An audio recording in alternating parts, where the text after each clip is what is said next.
Good evening. I hereby call to order the agenda action, it says agenda. The agenda review session of the Board of School Commissioners for Thursday, June 27th. Would you please stand and join me in reciting the Pledge of Allegiance? Pledge allegiance to the flag of the United States of America and to the republic for which it stands, one nation, under God, indivisible, with liberty and justice for all. Mr. Mohan, would you please call the roll? Commissioner Arnold, Here. Commissioner Collins, Here. Commissioner Hawkins, Present. Commissioner Slack, Here. Secretary Gore, Present. Vice President Moore, Here. President O'Connor. Here. We'll now adopt the agenda for tonight's meeting. The agenda was reviewed on Tuesday and reflects all necessary modifications or additions. Reviewing the modified agenda, are there any requests for changes to the agenda as presented? Do I have a motion to approve the agenda? So moved. Second. It has been moved and seconded. All in favor signify by saying aye. Aye. Any opposed? The agenda is adopted. We'll now proceed to section 2 of the agenda, special recognitions. Commissioner Arnold, would you please introduce tonight's recognition? Nelson Mandela said, "Education is the most powerful weapon which you can use to change the world." Tonight, the Board of School Commissioners wishes to recognize 5 individuals who have dedicated more than 40 years to serving IPS and are now retiring. This is our opportunity to say how much we appreciate you for the contributions you have made to our district's success and for the countless lives you have touched throughout your years. Retirees, as your name is announced, please come forward to receive a token of our appreciation for your service. After you have your photo taken with Superintendent Alicia Johnson and Board President Michael O'Connor, please remain on stage for a group photo with all of the honorees. First, we recognize Joyce Akridge. Ms. Akridge has served IPS for 44 years and is retiring from Carlisle School 79 as principal. When asked about what IPS means to her, Ms. Akridge says, "I have always been proud to be public. I attended IPS School 41 and Shortridge High School before attending college at Indiana University. Both my children attended IPS schools. My grandson is currently enrolled at Edison School of the Arts. My son, Isaac, is the vice president for the Commonwealth of Edison Utility Company in Chicago and heads a department of more than 900 staff members. My daughter, Jasmine, is a successful first grade educator in IPS George W. Julian School 57. IPS has played a tremendous role in my success and legacy of our family. We strive to do the same for others in the district. The Akridge Family Fight Free Scholarship Fund has helped to support the future endeavors of Carlisle students in more than 14 years. Other ways for us to give back are being developed as we speak. We love IPS and all the dedication and the staff, the dedicated personnel. They are the heart and the soul of the district. We always support our alma mater.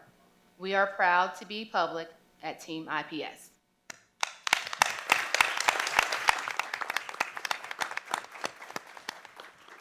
Our next honoree is Forestine Love Ford. Ms. Love Ford has served IPS for 41 years.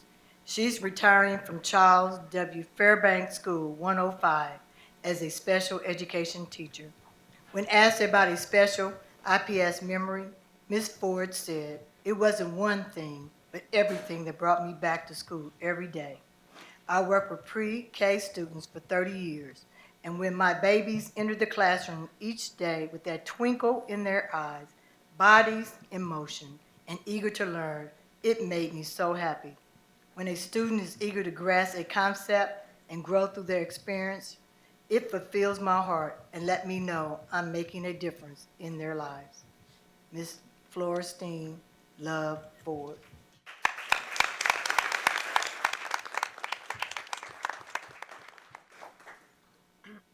Our final honoree this evening is Jacqueline Woods Morgan, who has served the district for 42 years. Ms. Woods Morgan is retiring from Arsenal Technical High School as a special education teacher. Ms. Woods Morgan says, "My fondest memories of IPS are working as a teacher at Broad Ripple High School, led by my favorite principal, Mr. Larry McLeod, and at Manual High School, led by the dynamic principal team of Rocky Grismore, Jethro Nays, and Roy Simpson. My favorite years as a librarian were the years I worked at Howe Community High School when it was still part of IPS. I have had the privilege of teaching many wonderful students and working with amazing and talented educators. I am blessed to have worked for 42 years in IPS, where I completed my K-12 education at School 36 and Arlington High School."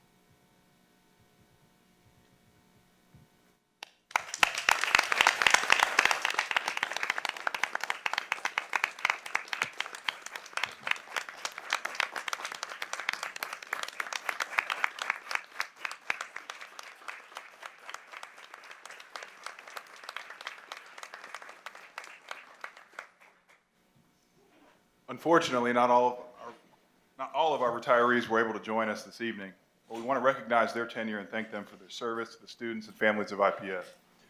Judy Oakley is retiring from Christian Park School 82 as a special education teacher after 44 years of service to the district. George Smith is retiring from James Wickham Riley School 43 as a music teacher after 45 years of service.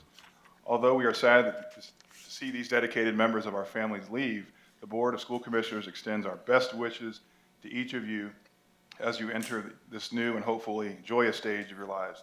Thank you again for your service.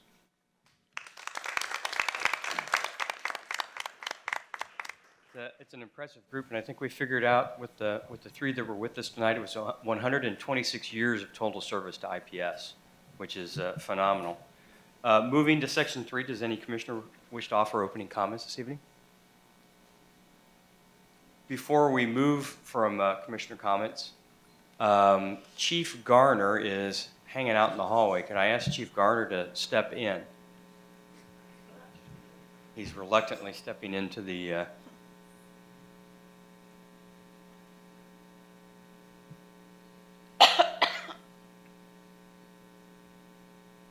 Chief, could you step up to the podium? We've got a few questions for you.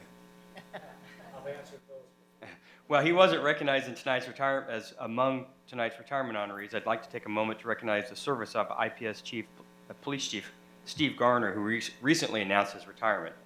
While he didn't work in IPS for over 40 years like our previous honorees, after serving his country in Vietnam, he served the Indianapolis community in law enforcement for nearly 50 years, 30 with IMPD and the last 17 with IPS. Let's please take a moment to show our appreciation for the dedicated and distinguished services of our Chief Garner.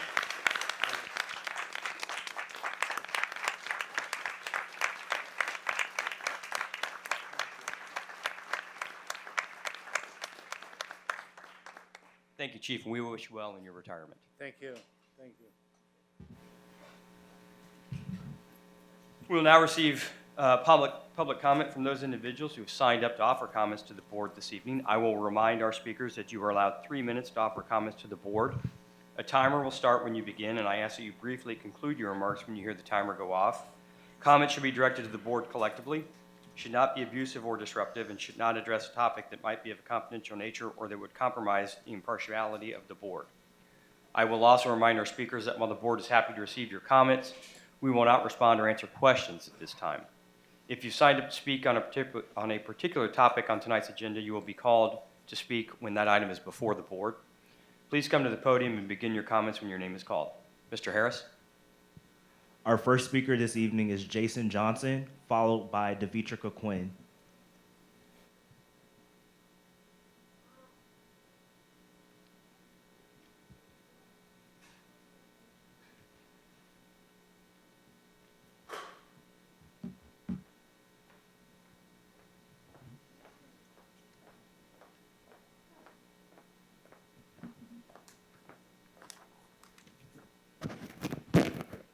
Good evening, Superintendent Johnson and members of the board. My name is Devitrika Quinn. I have 3 children at IPS 94.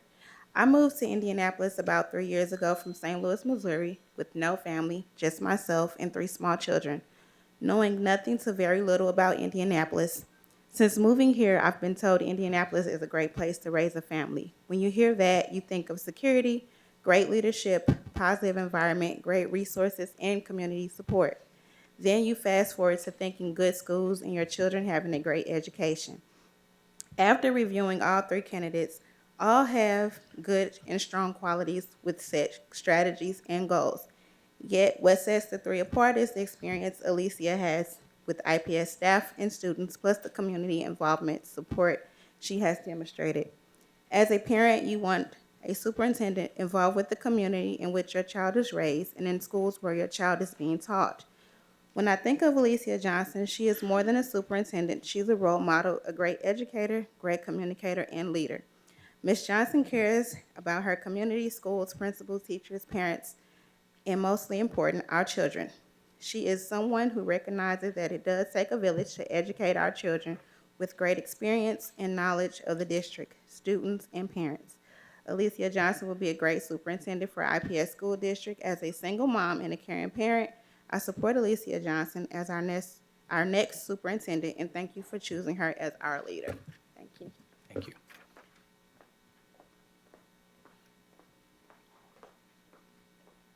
Our next speaker is John Cooper.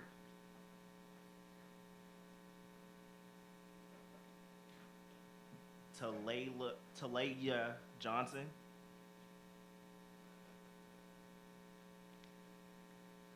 Carla Perez.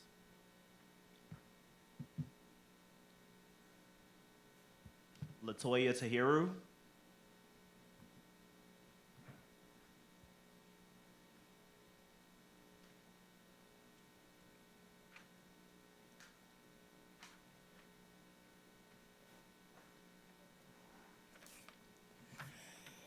Yes, ma'am. Good evening, Superintendent Alicia Johnson and members of the board. My name is Latoya Tahiru. I have two children at IPS 103, Phelan Leadership Academy. And I just want everybody to think about if they can imagine what it's like for a parent to have kids at a failing school receiving education that leads them nowhere fast. I spoke last March to give input on the superintendent search process. At that time, I asked this board to find a leader who is student-centric, listens to the community and parents like me, makes teachers and teacher retention a priority, someone who will continue making strides towards success for all IPS students. Alicia Johnson embodies all of those things. She's already part of the progress to create a better IPS, and she is best suited to carry the work forward. Her experience and vision aligns with all the qualities the community has said that they wanted to see in the next superintendent. She is scholar-focused and driven and wants to see positive outcomes for all IPS kids. Because she's a former teacher herself, she fully understands their struggles and will make it a priority to help IPS retain the best and brightest educators. She values community input and listens to parents like me. Ms. Johnson is very good at making herself available to the community. Beyond being available, she is relatable because she is also an IPS parent. She is politically savvy, but not politically driven. To date, I have met her quite a few times at community meetings, listening sessions, and parent events. Each time, she is warm and inviting. She makes you feel included. She always been able to give me clarity when I ask her questions. She doesn't come off as a politician with a hidden agenda, but as a genuine person interacting with another person in a transparent way. I think because she is an IPS mom and I'm an IPS mom, our conversations are approachable and comfortable. It's natural and not intimidating at all. I'm excited, proud, and encouraged that Alicia Johnson is our superintendent. She has already demonstrated her capabilities. In her time as interim leader, we have seen progress. I believe she is invested for the long haul. She knows our district inside and out. She listens with genuine care, and she is kind and focused. She is exactly who we need as a leader in schools and with our students, and to put them on a path for success. Thank you for selecting her to be the next superintendent. Our next speaker is Shawanda Tyson.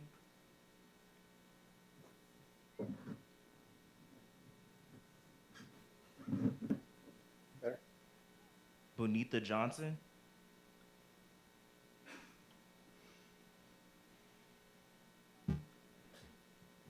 Jason Johnson. John Cooper. Talia Johnson. Carla Perez. That concludes general public comment. Additional speakers will speak at a later time. Thank you, Mr. Harris. You're batting about 210 tonight, from what I can tell up here. Having received opening comments from the board and the public, we'll now proceed to the consent agenda. The items included on the consent agenda were reviewed at our agenda review session on Tuesday and reflect all necessary modifications. Are there any questions or requests to remove an item from the agenda, the consent agenda, pardon me? Noting that Commissioner Slack is abstaining. Okay. As I remove my peppermint. Yes, I will sustain from this. Any other comments on the consent agenda? All in favor signify by saying aye. Aye. Any opposed? Sorry? Oh, could I have a motion? I make a motion. Thank you. Now that we have a motion, all in favor No, we need a signify by saying. Second. A second. Mr. Harris is batting 210. I'm batting well under that tonight. We have a motion and a second. All those in favor signify by saying aye. Aye. Any opposed? Noted with the abstention. Thank you. Board reports. I provided an update at Tuesday's agenda review session, but I'll do it again tonight for those in attendance and those watching home. After our public interviews, with our 3 finalists last Tuesday evening, the board met and decided that Ms. Johnson was the candidate to move forward in our discussions entering into a contract. We all agreed that we had 3 exceptional final candidates, each of whom will make excellent superintendents at some point in their careers. But in the end, Ms. Johnson's experience in IPS and the leadership she's demonstrated over the last 5 months as interim superintendent gave us confidence that she was the right woman for the job. While it was Mrs. Johnson's integrity, leadership, and vision for IPS that won her the job, it is worth noting and celebrating that Mrs. Johnson is the first African-American woman to lead Indianapolis Public Schools in its 166-year history. We can note that again and give a round of applause.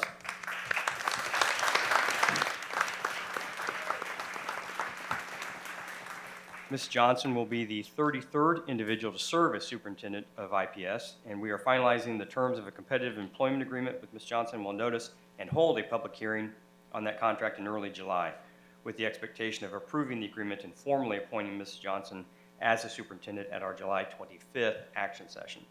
I'll now turn the agenda over to Superintendent in Waiting Johnson for superintendent reports. Thank you, President O'Connor. There are 3 superintendent reports to be presented this month, items 6.01, 6.02, and 6.03. The first item, item 6.01, is an update on our Indianapolis Chamber of Commerce partnership and efficiency projects.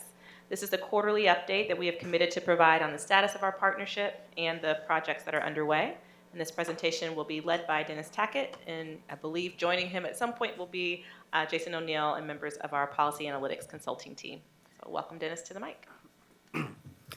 Good evening, President O'Connor, Commissioners, and Superintendent Johnson. Thank you for the opportunity and privilege to present to you tonight.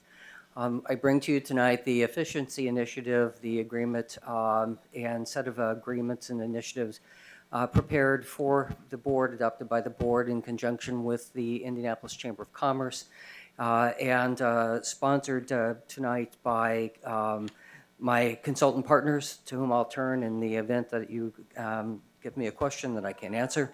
Jason O'Neill from Policy Analytics, and then Mike Brink and Nick Weber from Faegre Baker Daniels Consulting. So I thank them for being here.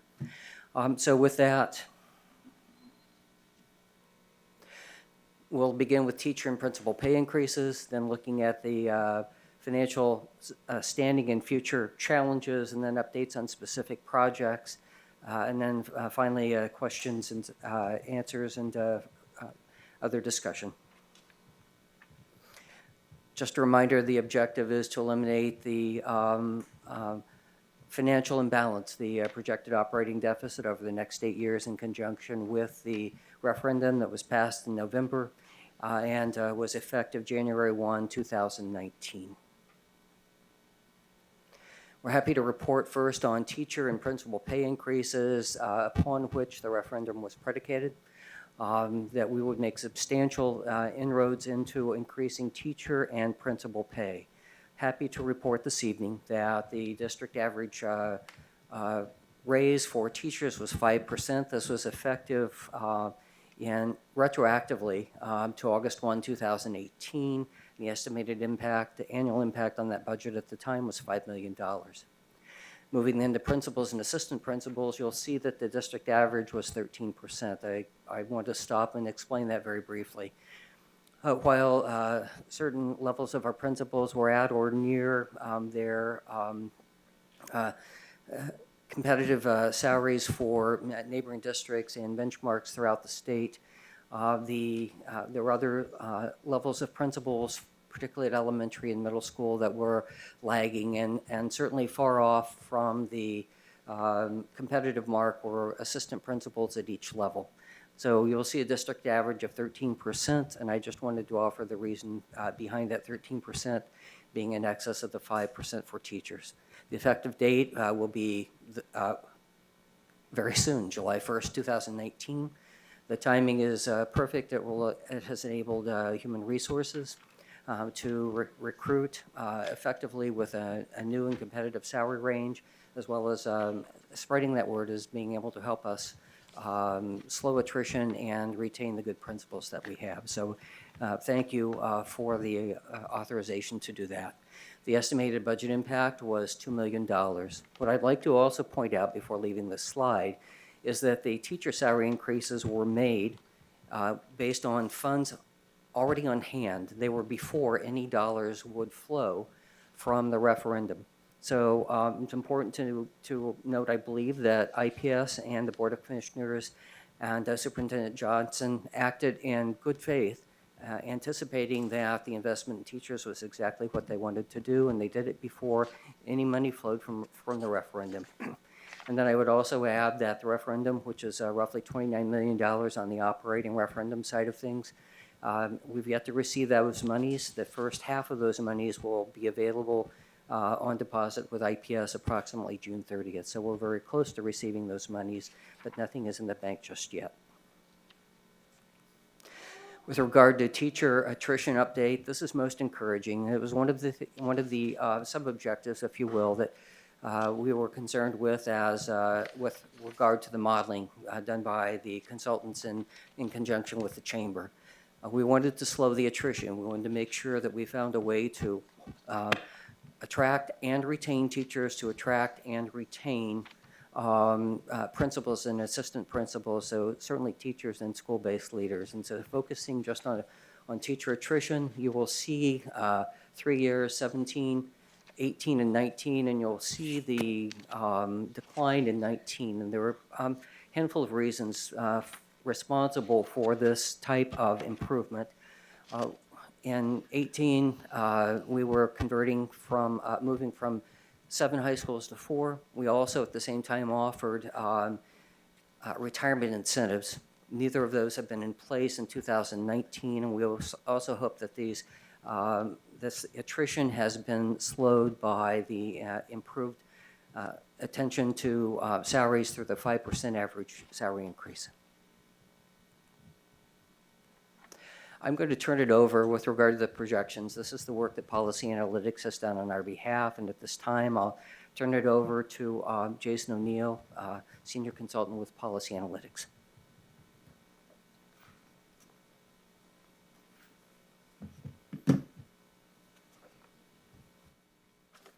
Thank you, Superintendent Johnson and members of the Board of Commissioners. This is an update to a presentation that we made a couple of months ago, updating on financial progress and some of the future challenges related to the expenditure projections and revenue projections for IPS. So just to be clear, what we presented last time we were in front of you was based on first and second quarter financial results. These are estimates that are based on third quarter financial results, and we've been working closely with members of IPS finance team to calibrate these results. This first slide is to provide reference and context to the the discussion and the collaborative process leading up to the referendum. One of the things that was developed was a baseline expenditure forecast that estimated what the expenditures would look like out of the Education and Operations Fund if no actions were taken. And that's what's represented in the blue line on this chart. We then went through a process where we took into account the available referendum revenues based on the negotiated agreements, the desired additional funding for personnel, for teachers, principals, and other staff, and determined what operational efficiency expenditure reductions would be required to maintain a sustainable budget. And that's what's shown in on the orange bar. And the gap between those is the targeted efficiency savings that will be required in order to meet that sustainable budget. And those total $328 million over the course of the 8-year referendum. As we evaluate progress towards that, this next slide looks at year-over-year expenditures. It's a comparison between actual school year 2017 pay 2018 expenditures and projected school year 2018 pay 19 expenditures. So to be clear, we had 3 quarters of actual data, and we're making a projection for full school year 2018 pay 2019 expenditures. What this shows is that the school has held the line on spending and actually reduced expenditures from the education and operations funds between last year and this year. The reduction in overall teacher salaries, even including the raises that Dennis just referred to. There are also reductions in capital projects and transportation. There's an offsetting increase in total tuition transfers, and those related to payments to Innovation Network schools that are due to reorganizations that have occurred over the last year. In total, even with the increased salaries scheduled for teachers and other staff for school year 2018-19, we're projecting a $14 million decrease in total expenditures out of the Education and Operations Fund year over year. This is a long-term projection of where the original targeted savings compared to what we're projecting based on decisions that have already been made. So the blue bars are the annual expenditure reductions that were projected during the collaborative process over the summer. The orange bars are the savings projections that are estimated based on decisions that have been made to date. So you can see in the first 2 years of the forecast, the school is actually ahead of schedule, ahead of progress versus the original savings targets. In the out years, you can see that there's still substantial ground that needs to be made in order to meet those savings targets. And that's the subject of those discussions are the facilities, the transportation, and the other operational savings decisions that will need to be made over time. This next chart is a new graphic, a new visualization that we anticipate updating periodically over the next, or designed so it can be updated periodically over the next 8 years. And what we're doing here is creating a record of what the savings projections are at different points in time. The green bar at the top is a cumulative savings target that the school is trying to hit over the next 8 years. And the orange and the blue lines are the projections of that. The blue bar there is the projected savings as of February 2019. That was the projection that we presented last time we were in front of you. The orange line there is what we're currently projecting as in terms of meeting those efficiency targets. You can see that in context, those lines are very similar to each other. The orange line has fallen somewhat from the blue line that we estimated in February, and that's largely due to recalibrating the projection of transportation costs going forward. As we go forward and more operational efficiencies are achieved, you'll see that progress tracked over time on this chart. And then finally, this is an update of a chart that we presented the last time we were in front of you that's showing the total annual projected fund balance for the education operation funds. And so in short, this is showing how the burn rate or in what time period based on just current decisions and an estimated assumed funding of teacher and personnel salaries when those fund balances will be exhausted. Back in February, we projected that would be in 2023, based on the current projections. Since then, we've had the completion of the legislative session. We know what tuition support payments and tuition support programs will look like, and they're higher than what we originally projected to some extent. That increase in revenue is largely what's responsible for pushing this fund balance projection out. And now, based on the current estimates and the current assumptions, fund balances will be exhausted somewhere between 2024 and 2025, or within 2025. Obviously, that is still subject to change. That's just based on decisions that have been made to date. There will be plenty of opportunity for additional efficiency savings, additional possible revenue options, but based on the current status of the assumptions and projections, that's what you see in front of you is the estimated fund balance projections.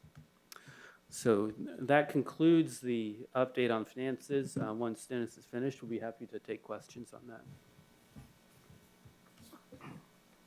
Thank you, Jason. I'd like to walk you through the specific projects related to the savings efficiencies. So with regard to food service, what we originally modeled was a $17 million waiver of return of federal funds through the USDA. That was the original balance at which time the study began, but through a strategic spend down by operations specifically for food service, the available balance at the time of the waiver was $8.8 million. We're currently in negotiation with USDA.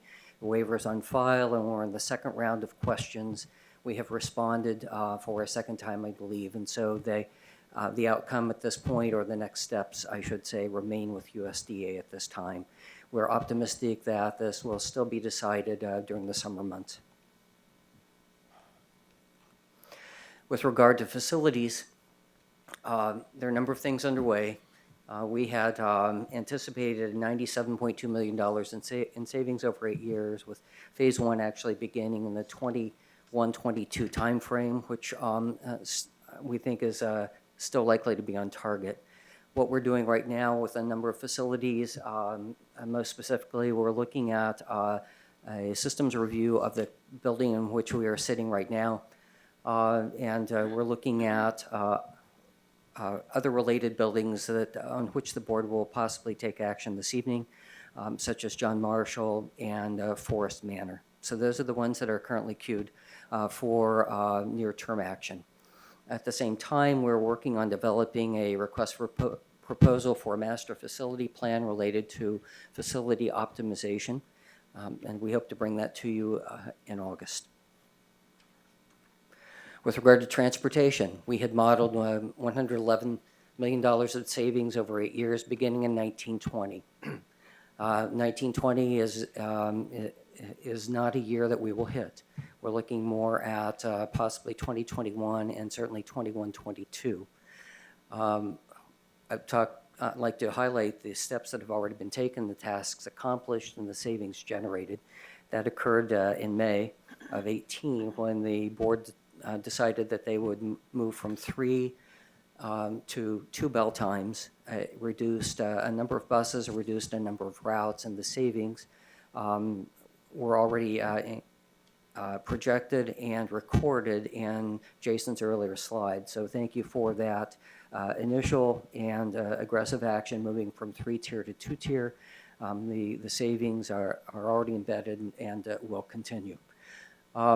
We're also working on a pilot project, if you will, for Indigo. We've tried smaller versions with a couple of high schools for abbreviated periods of time. What we're proposing at this time would be a year-long school year 1920 pilot project without eliminating yellow buses, but providing the opportunity for our grade 9 through 12 students at our 4 high schools to be able to ride Indigo at no cost to them. We're still working with Indigo on details.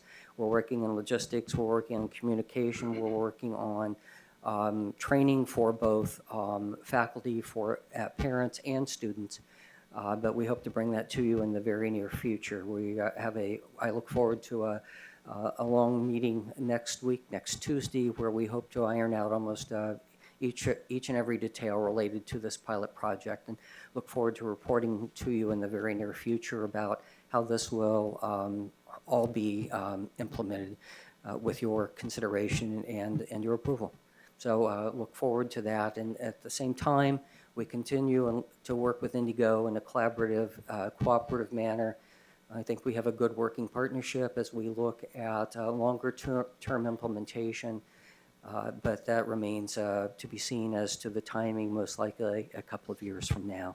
So with this pilot project, we hope to gather valuable or invaluable data with regard to the ridership and how to improve and fine-tune as we look forward. With regard to teacher staffing, it is anticipated that through attrition, although we're intent on slowing that down, that and with no layoffs, that we would accomplish some savings through teacher staffing over the years.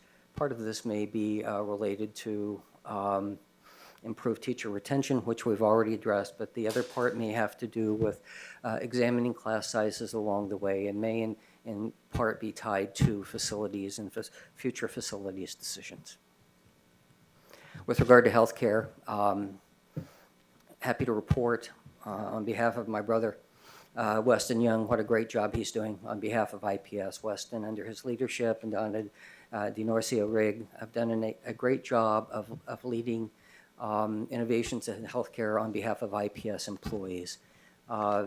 Their cost increase, premium increase, was 1.5% for this past year. That's far, far below industry average, and just a tremendous outcome on behalf of our employees. We also expect, as Weston navigates us to a full self-insured status for 2020, that there will be a refund of premium currently estimated at $1.6 million. So Weston and his team are doing wonderful things. Also worth noting is the continued emphasis and expansion of employee wellness efforts. All of these stack up to positive news with regard to healthcare and outpacing the modeled results for improved healthcare through not only enhanced service, but also more effective and reduced cost. With regard to non-academic staffing, I need to give a shout out to my fellow colleague and Deputy Superintendent / COO, Scott Martin, for having led the way a year ago when he took the ambitious approach to reducing 35 custodians.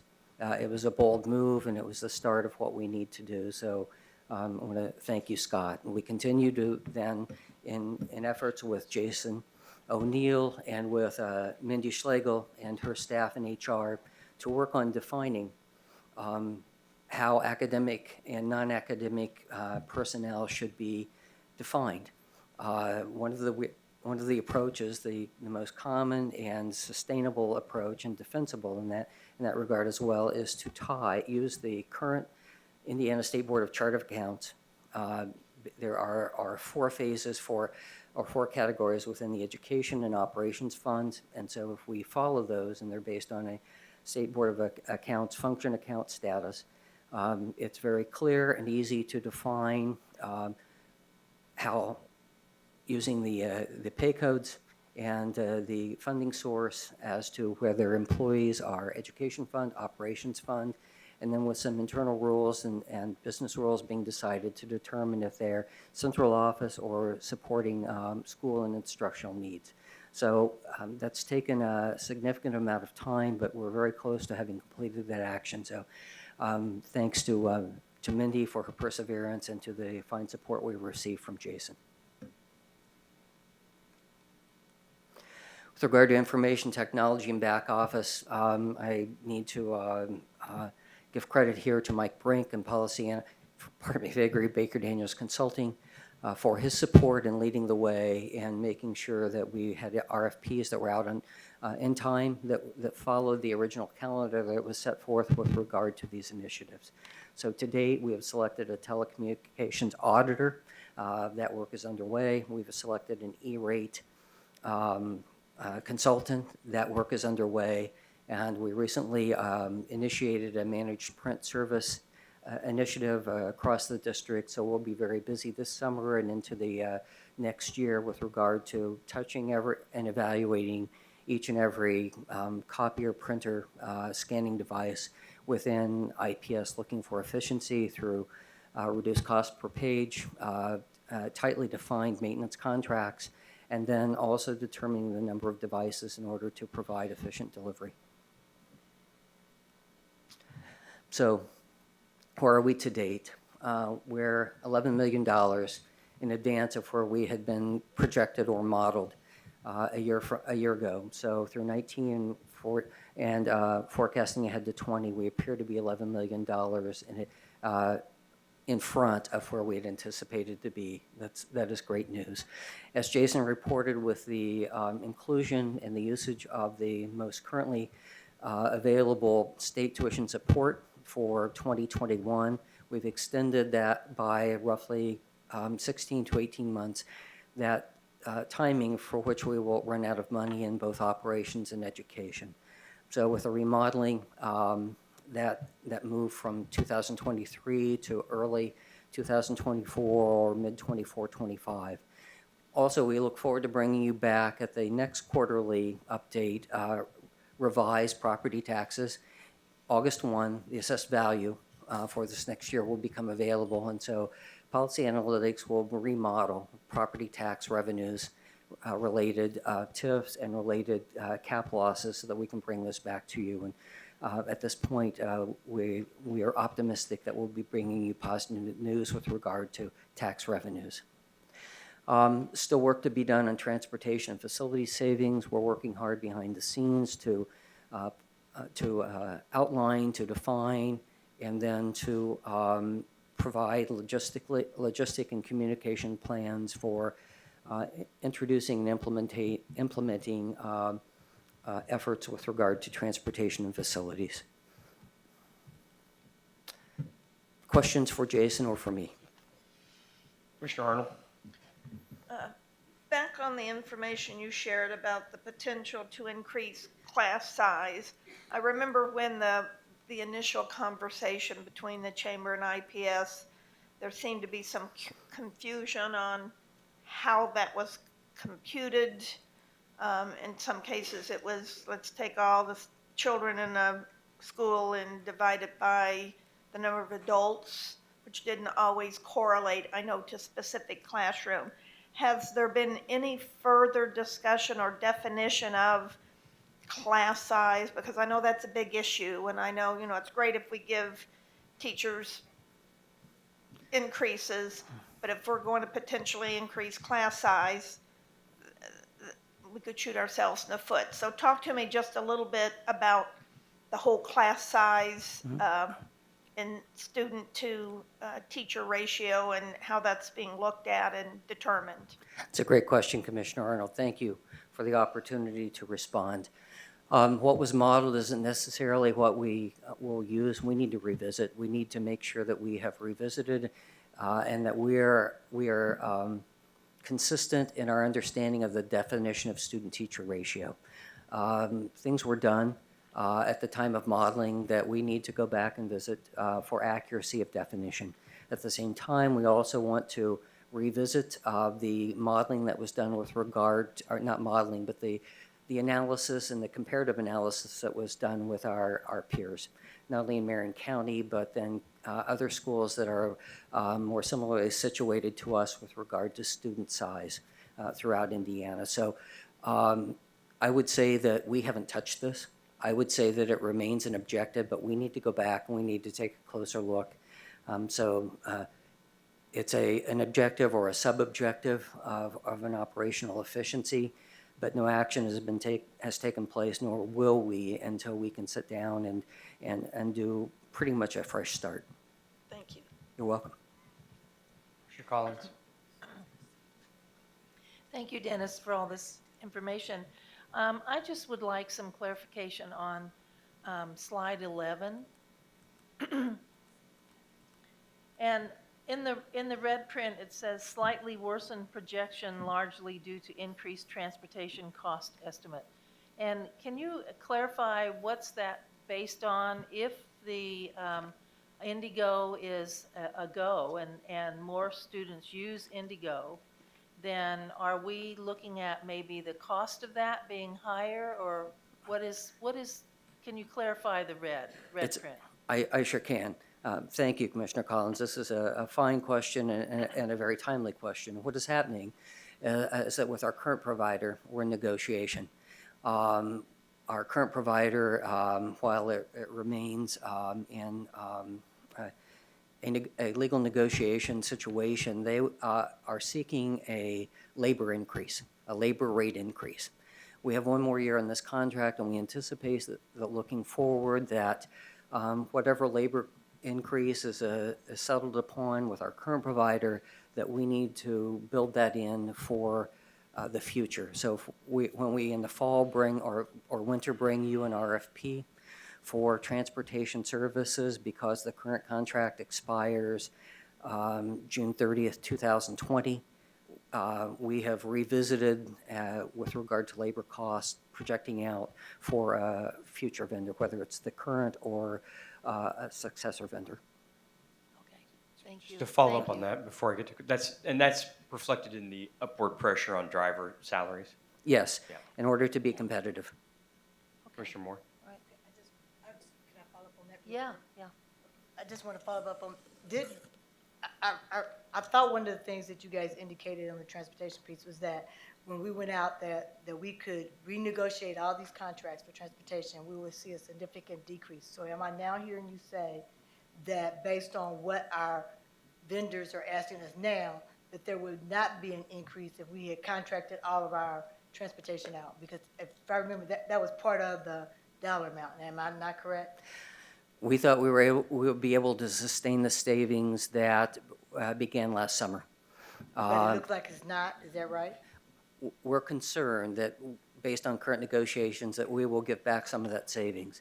And so taking a conservative approach at this time and revising our forecasting using a conservative approach, we wanted to build in what we anticipate may be a labor increase. We hope to bring you, over the next RFP process, some very positive news, but we're preparing tonight with a more conservative look. Okay. And my next question, I heard for that, for your transportation piece, we said we're starting in 2019, 2020, we're going to do a bigger pilot, and we're going to do all the schools. Am I not correct that one of our schools cannot use the transportation already, so really we're only going to be doing 3?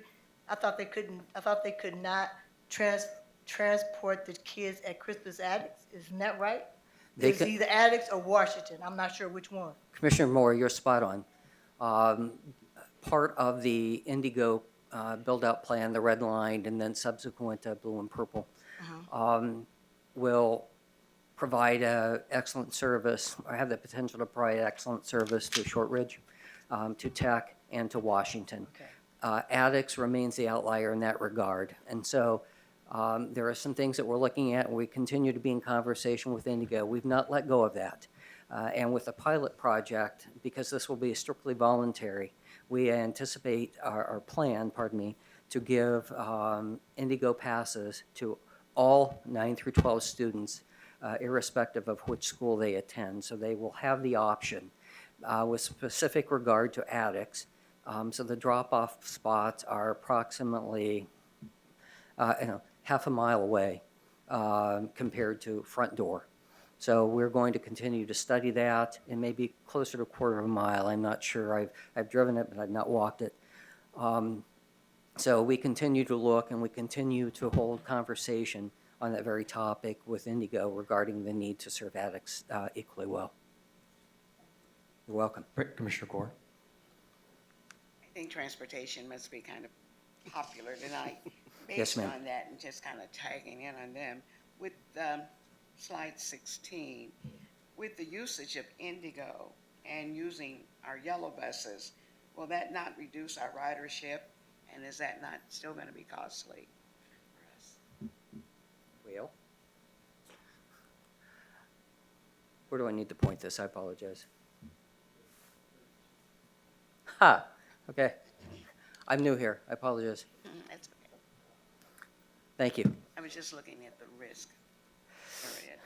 Yeah, and so, so the, Because we were thinking about using both, am I yeah, correct? thank you, Commissioner Gore. The risk here is that it was modeled that we would begin the full-blown initiative, moving all 9 through 12 and eliminating yellow bus effective 2021. We think that's a year too soon. And so the 16.7 is a delay. So we're going to use the full pilot for a year, gather important data, use it to fine-tune our expectations, as well as our financial forecast related to the use of Indigo. So this represents the loss of, not the delay of a year, the loss of savings for 1 year. One piece of context I'll add to that. So in order to be ready for a 2021 school year, we would have had to have the whole plan mapped out before the first enrollment window opened, because we didn't want families making a choice about a school and then all of a sudden, change our transportation plan after they've made those choices. So we weren't going to be able to have everything sort of fully blown out with the questions around addicts and those kinds of things by essentially October of this year. Which means you missed the 2021 timeline. So our goal is with the pilot year to give ourselves time with Indigo to figure out if, in fact, the infrastructure can be built for all 4 campuses, and to get our families and students, hopefully, some experiences with riding Indigo so we can get the data back around, what concerns come up, what logistics do we need to continue to support. And so that's the reason to expand for 1920 with an eye toward, continuing to plan for longer-term use. Am I correct? Is that going to be a choice for parents, or are we just going to offer it and they don't have a choice for Indigo? For the pilot, Well, right now the pilot will be voluntary, so everyone will have a pass, and certainly and then we will families work can on use it it. after. That's correct. That's right. If I could clarify just quickly for Commissioner Moore about addicts. It's not so much about addicts as it is the demographic area. So remember, with choice, students can go to any school that they want. The issue, because it would traditionally have been an addicts area, it's just an area of the northwest part of Indianapolis that doesn't have the service that other parts of the city do. So I don't want to, addicts shouldn't be mentioned as it's just them, but it's those students that live in that area but could go to any of the high schools. Right, because I thought I'm sorry, go ahead. So, because I thought what we said too is that we only wanted children to have one stop, and that, right, they only should travel for an hour. Am I misquoting anything that I thought I remember said? So therefore, so for the kids to get from various parts of the town to Crispus Attucks, those conditions couldn't be met, and the stop piece that he was talking about, where the stop would be. Yeah, So yeah. I try to remember what you said, so I'm just, the only point I was trying to make, we said that we're gonna do a pilot, and that it's gonna include all 4 schools. Well, we know that that's probably not necessarily correct, and that the fact that so much of us making this $328 million, which help us to get to the $600 million that we needed, depends on transportation and facilities. And if we don't hit these marks, those 2 marks, then we will have a very hard time achieving the $328 million, and therefore not be able to do some of the things we said we wanted to do. That's my only point I'm trying to make, and I want to make sure that our community understands that, and I'm happy that you are also sharing the information that we're not going to make $16.7 million that we anticipate we will make. So I just want to make sure that everybody is aware. So when people start judging our abilities and what we expected to do, they would have all the facts. That's all I was trying to do. I'm sorry. Thank you, Commissioner Moore. Thank you for the clarification. Commissioner Hawkins. Dennis and Jason, thank you for the presentation. Just to kind of piggyback on Commissioner Moore's and Commissioner Gore's comments, if you go back to slide 11, I just want to make sure, and this is additional context, that I think it's important to continue to talk about the context here, is that the June 19 line, which dies off on the y-axis right there on the right side, 26, is about $100 million less than the 328. Am I reading that correctly? Okay, Yes. so we talk about the delay in the transportation effort with Indigo. This is a situation where we just did not include anything in there, right? The way I read that. Okay, so That's it's our correct. intent, so this is overly conservative then with regard to our expense reductions. Yes, sir. Okay. Thank you. So the other, I guess, comment I would say is that if we're doing the pilot initiative this year, which is great, families can opt in, how will students and parents navigate that process? How are we going to educate our families? How are we going to educate our staff and teachers to either encourage or discourage utilization depending on what's best for that child? It's a wonderful question, Commissioner Hawkins. On July 2nd, we hope to finish nailing, defining, and then in serious detail about a communications plan. I have a follow-up meeting with OCE tomorrow regarding this very topic in anticipation or in preparation for Tuesday's meeting. So we'll be talking about communications plan for all stakeholders.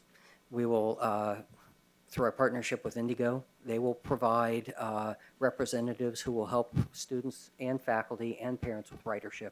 They will be in every school, and they will be there for meetings, as many meetings as we request of them. They're very cooperative and collaborative in that regard.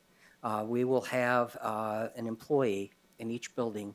I've known them as PI. They're going to be part of the FACE team, and I want, in any moment, I could tell you what that means, but I'm not sure right now. So we will have a representative, an IPS employee who will be responsible, in addition to other responsibilities, will be responsible for the implementation of the bus passes based on the history we've been provided. So say we have 5,000 students, 9 through 12.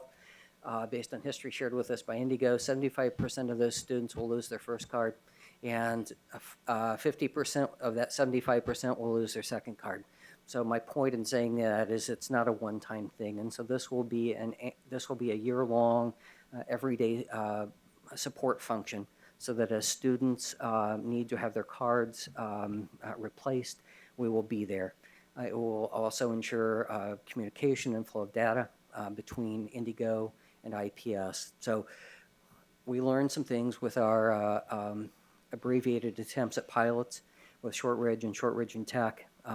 So there's a much higher degree and better defined level of ownership on the part of IPS from central office to our schools and in conjunction with Indigo.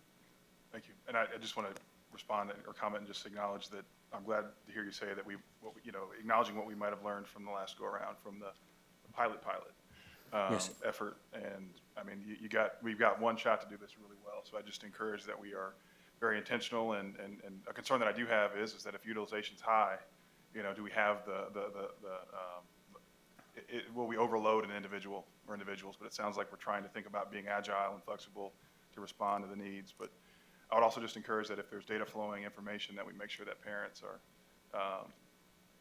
given that information through the different channels and portals that we have, and we over communicate in this case, because this pilot experience will define what happens 21, 22, 23, 24, et cetera. This is the runway, right? So, Yes. So I appreciate that. Your counsel is greatly appreciated. Thank you, sir. Thank you. Commissioner One last question, one last comment question, and I'll be done. So going back to the personnel slide, and so again, I'm not going to count our chickens. I talked about this on Tuesday. I'm not going to count our chickens before they hatch, but those are great leading indicators from a attrition perspective, right? We know that stability is key to our district, right? It's key to our success is stability. What I do want to lift up and just to put out here again as for the board and for administration is that when we look at the next slide, which I think represented the percent increases for our staff and teachers, we still have more work to do, right? And so I just want to acknowledge that we made some intentional adjustments in January. I think when a few of us first began, we did some in March. But it's critical that we keep going. And we know we have folks in buildings, we have folks that aren't in schools every day that have not yet been adjusted. And so I just want to lift that up as something that's very important for us to be focused on going forward. So, Thank you, Commissioner Hawkins. Commissioner Slack.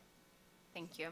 Thank you, Dennis, for all the work you've done on this slide and this presentation. It's been excellent. Sure. I have a couple clarifying questions. Piggyback on Commissioner Hawkins when it talks about the parents and their access to knowledge about what's going on, and the pilot program. Can you please clarify to me what happened with Shortridge pilot? How many students participated? Was it successful? What areas did we learn from as far as growth? What we did was receive passes from Indigo. We put them in, we either hand delivered them or put them in the inter-school mail and said, here you go. Do what we expect you to do. And we didn't tell them what to do. We didn't tell them how to do it, and we offered no support. And so we were surprised momentarily until we realized that we just sent them cards. We didn't attach direction, encouragement, process. We just sent them cards, so that's on us. So what we're going to do is wrap many levels and types of support around the pilot project because we too want it to be successful. Successful will be defined as healthy ridership, few reported problems, or if there are initial ones that we address them, that we reduce the number of concerns, that we stay in constant communication. And part of that begins with training. Part of it begins with having people there in each building on a daily basis, but also then revisiting and having periodic updates, providing Commissioner Hawkins' suggestion, the flow of data with regard to this, and then listening to concerns on a daily, weekly, monthly basis, addressing and fine-tuning in conjunction with Indigo the process as those concerns reach our desks.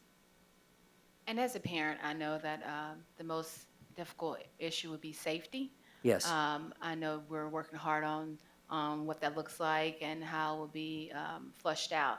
So you're going to keep us abreast of that too as well, right? I promise. Okay, thank you. And then last but not least, slide 19. It talked about in August 2019, we have to consider trimming some other positions, non-academic positions. What number does that look like? I know it's going to give us a savings. It says over $25 million over 8 years. Have we identified what that looks like or where that looks like that's going to be at? I think in part it has to do with looking at, and it's not defined. It was modeled, but it's not defined, and we need to revisit and add definition to this number and how we get there, and a great level of, a finer level of definition than just this 25 million feels right based on what we know today. We know more. Part of it will be based on our ability to use current, accurate employee classification and examine each of sets of services and related departments to those in support of those services to determine where the efficiencies are. So I'm not trying to talk around the question. I guess what I'm saying is it was a number that was modeled, and we need to go back and add some definition to it. Thank you. Appreciate that. Commissioner Gore. Just a sideline. I know that some of the bus routes are being reduced at this time based on the red line, yellow line, and those kinds of things that are being instituted. Is that going to affect our children as far as the bus routes and they're able to get to and from schools at this point? That's an excellent question, and I'm going to lean on my coworker Scott to help address. Yeah. Are you referring to the amount of construction in certain places? Well, I'm even concerned after they are finished that I know in some areas of the city, some of the bus routes have been taken off or the bus routes have been changed and times have been reduced. I know. And yeah, I think. So I'm just wondering. Yeah, I think there's going to be some learnings, particularly at college, because that's now essentially one lane each direction, as well as Meridian at some point. I think we're going to have to learn. It's going to slow our buses down. I don't think they're going to eliminate any routes, Indigo routes. Well, some have been. That's why I'm asking. Okay. Maybe we need to look at. Yeah, I'm not familiar with the number of routes they have now versus what they did, but we'll certainly keep abreast of the construction. I read the notes every Monday when they send them out, and we'll we'll pay close attention to them. I think it's also worth noting that the red line will not be finished until September. So as we begin August 5th, there will still be construction underway. Another important reason to make sure that the pilot is an option for this year while we navigate the month of August as construction is wrapped up on the red line. Commissioner Arnold? No.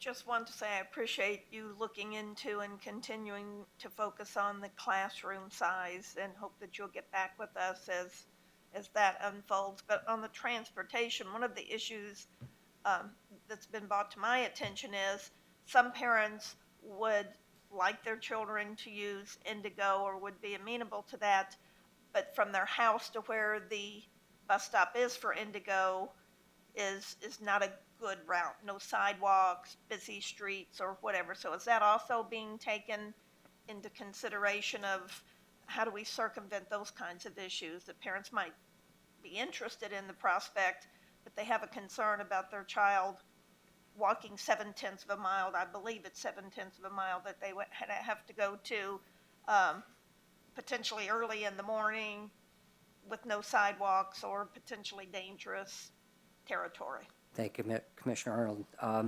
It's certainly a concern of ours. It's one that we've discussed. It's one that we're working on.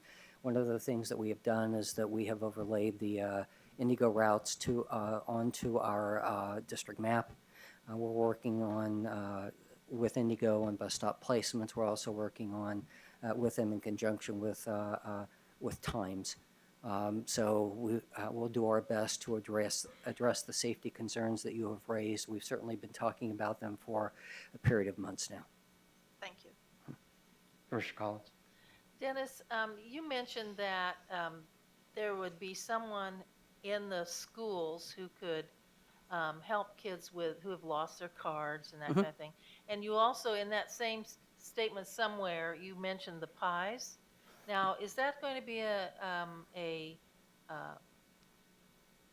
job description, part of the job description for the pies, or is that? Yeah, it'll be under other for the pies. Okay. And so has the cost of that, well, the cost of pies, I would assume, would still be part of our computations for costs for running this thing. So what about if we have to put monitors on the buses? That's a great question. I'm going to say in all candor that it's been a discussion with Indigo, but we have not revisited that for some time now. I will add that to our agenda for Tuesday's detailed discussion and planning meeting with Indigo. Thank you. Certainly. Thank you, Commissioner Collins. Commissioner Collins? Yes? It's Yes? me. Oh, okay. So for the pies, just with the development that we have been doing over the last 6 months with FACE, my colleague Ashley Scott has already had conversations with both the principals and the pies just about what the expectation as far as community outreach is concerned. So for the high schools, they are already aware, and I believe there is a stipend that will also assist for the pies in the high schools to assist with the Indigo pilot. Okay, thank you. You're welcome. Thanks. Any further questions? Thank you.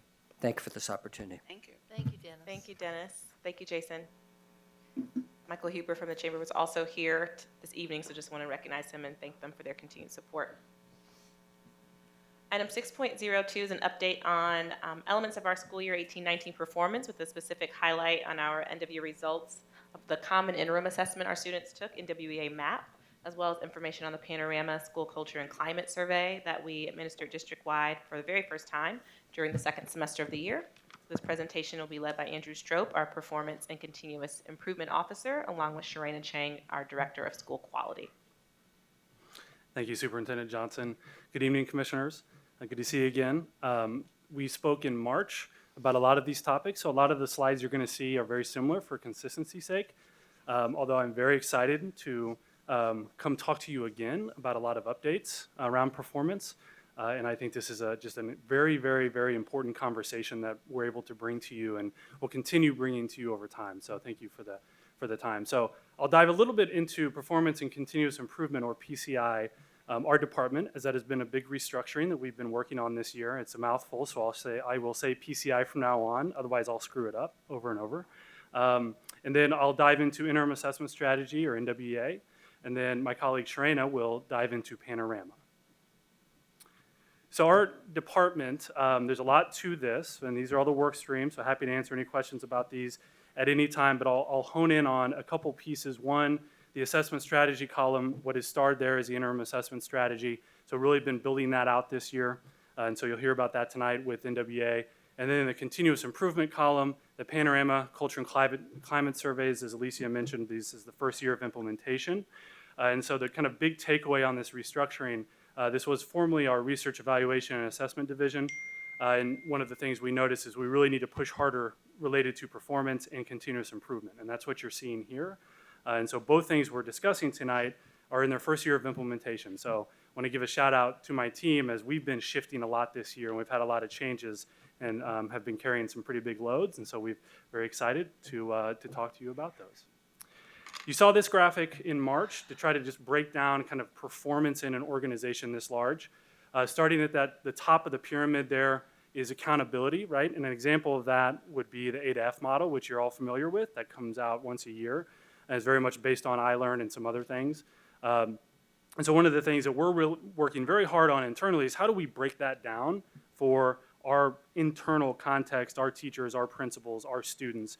And so one of the things that we talked a little bit about in March, and I think over the next couple months, I will bring some very exciting updates to you on the school goal framework, as we've been making a lot of shifts there.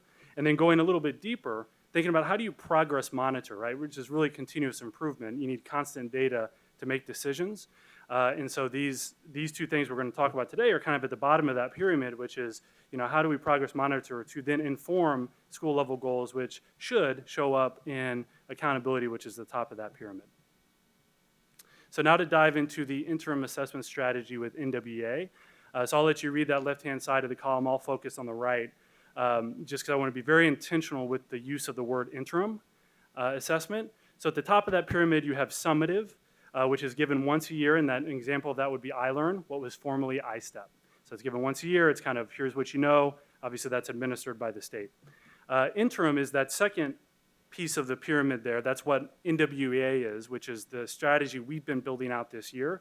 It is given multiple times a year. In NWEA's case, it's 3 times a year, and essentially it serves as a benchmark to see how are you improving over the course of the year. That's really focused on growth. And then the bottom of the pyramid is the formative assessment. And so like as a former teacher, that's the stuff I used every day. The daily exit tickets, the weekly quizzes, that's the data that I collected on a daily basis to inform my instruction. But we're really honing in on the middle of that pyramid, which is the interim side. And so this is the why. Why does this matter, assessment strategy in general? That first bullet point discusses some of the challenges that can arise if we don't have a clear assessment strategy, and I'll talk more about those in the next slide. The visual on the right is something you've seen before. We did a lot of work a year and a half ago now with the Achievement Network to really start pushing for coherence around strategic investments, standard aligned materials, and professional learning. And so you'll hear a little bit about that in this presentation here, specifically professional learning related to assessments. But really all this is about how do we put data in the teacher's hands to inform instruction.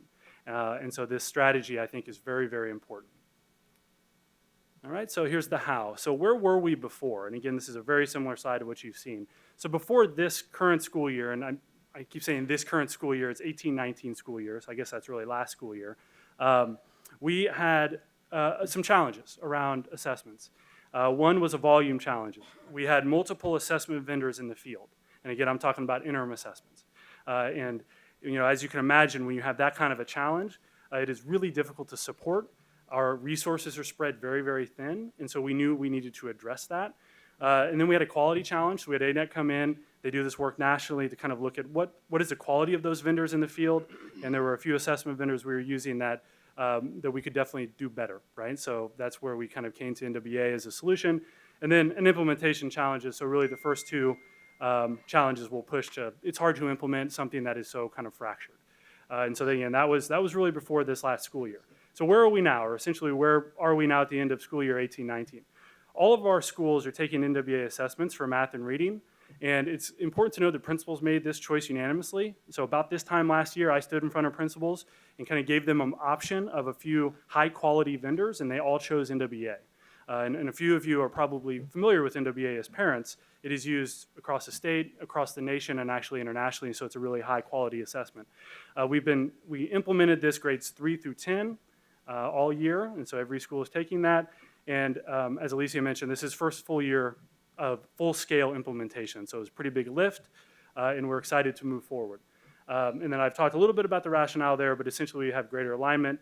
We've got very limited resources to utilize on this, both in people and money. We've been able to utilize those in a much better way by just having one assessment vendor. And then, what you'll see a little bit tonight is our ability to progress monitor at scale, which we couldn't do before. And so very excited to have that conversation with you all. And then implementation strategy. This first year, we were really focused on administration and reporting. Administration meaning getting the rosters right for the test, ensuring that teachers and school leaders knew how to give the assessment, try to get kids used to the assessment. And then reporting, this assessment tool spits out a ton of data. So we tried to hone in on what are the 2 or 3 most important reports that as a teacher you can utilize to drive instruction. And we had a lot of professional learning around that. As we dive into year 2, and I'll talk more about something very specific we did last week, which is super exciting. We really want to talk about goal setting and informing instruction, which is really the whole point, is how can we utilize data to make better instructional decisions for our kids. And so I'll talk more about how we've specifically done that. A little bit of NWA literacy, just I'll use some terms every time we speak together, so I'll just highlight a few of those. One, the Nwa Map Growth Assessment is an adaptive test that continuously adjusts to meet students in their academic level. So every student assessment is different. It's going to calculate based on their response to each question. Students will take it 3 times a year. I already mentioned that. One of the things we taught to NWA a lot is about space and grace with the data for the first year. As kids are getting used to taking the assessment, sometimes you'll see the data jump a little bit, which is why it's so important to be consistent year over year with something like this so that you can start looking at trends. This assessment is very much focused on growth, which obviously is a change in achievement over time. So I'll talk a little bit more about growth. And that's something as I come to you more and more often, we'll really hone in on growth. And then the students receive a RIT score for each subject. And there's a lot of terminology behind that, but essentially that's just a score that spits out that makes it very concrete for kids, teachers, and families about where they are. When I taught in Chicago, I used that like crazy with my families and my kids, and it really got them motivated. So a lot of exciting things there. So here's an executive summary, just taking a step back around the data. So I'll talk a little bit about the left-hand side and then talk about the graph on the right. Achievement and growth are slightly below the norm or below the median. So when I say norm or the median, if you look at the graph, that's the 50th percentile, which is essentially how NWA as an organization calculates this. So if you're below that 50, you would be considered below the norm or what a typical student around the country would achieve. If you're above it, you're obviously above the norm. And so the district median achievement is the 31st percentile. The district median growth is the 41st percentile. And a note at the bottom, we launched this full scale with reading and math assessments. We've got a few little one-off science and language uses assessments that are in the field. So all that data is up there on the right. But what we're really honing in on is that reading and math, because that is what is system-wide. And so just kind of a quick takeaway of this slide is, we've got some work to do. We obviously have schools that are way above that median. We have schools that are right at it. We have schools that are below. But the most important thing here is now we have a baseline. So when I come back to you next winter, hopefully next spring, we will see that jump. All right, so some next steps. And again, kind of bringing us back to what is the focus of the 1920 school year, which is utilizing this data to inform instruction. So some very specific initiatives. Last week at the June Principal Summit, where we had all the principals and a lot of their leadership teams together for 2 days, we did an NWA deep dive where we brought NWA professional learning consultants in, and we spent 3.5 hours diving into their fall to spring data. We have not done that before. There were 4 differentiated sessions, all honing in on let's review the data, and as school leaders and APs, how can we dive into the data and start informing planning over the course of the summer into next school year? It was a really exciting day, and we spent 3.5 hours on it. We will bring that back multiple times throughout the year. We've got disaggregated data included in the updated school improvement plans, which is something else principals dove into last year. So we're taking all this NWA data, disaggregating that, putting it into these school plans that all principals have now, and it's something we will use to monitor and help support. Data analysis protocol throughout the organization. You all got a little taste of that a couple months ago at the board retreat when we did a little kind of primer data protocol. We are doing that across the organization now moving forward. Actually, we'll have one on NWA in the next couple weeks. And we had a big conversation today with our academic team around how that data protocol is also being pushed into schools. And so I've restructured my team to really help support that because the data is really no good if you're not using it. And so we'll push that data protocol throughout the organization, which is exciting. And then an updated instructional learning plan that kind of speaks to, over the course of the year, the professional learning arc that our school leaders and APs and coaches are getting will be related very much to NWEA and a lot of other assessments as well, but we'll come back multiple times throughout the year to continue to dive into that data and have that inform instruction. So what you're seeing here is now that we have some alignment this year, we can actually start really pushing forward with some improvement. So I will turn it over to Sharena now to talk about culture climate data in Panorama. Good evening. So as Andrew mentioned, a lot of these slides you guys have seen before, but we wanted to bring them back just to give you a refresher since it's been a minute since we've talked about the Panorama Climate and Culture surveys. And so first, to just ground us in why it's important to measure climate and culture. We know, and research tells us, that a positive school climate directly impacts student achievement and academic outcomes, and so wanted to bring that tool into the district to make sure that we were able to access and hear the voices of multiple stakeholder groups and then use that to assess the health of our schools and to have a holistic picture of what's happening in the school beyond just what our state assessment data is telling us.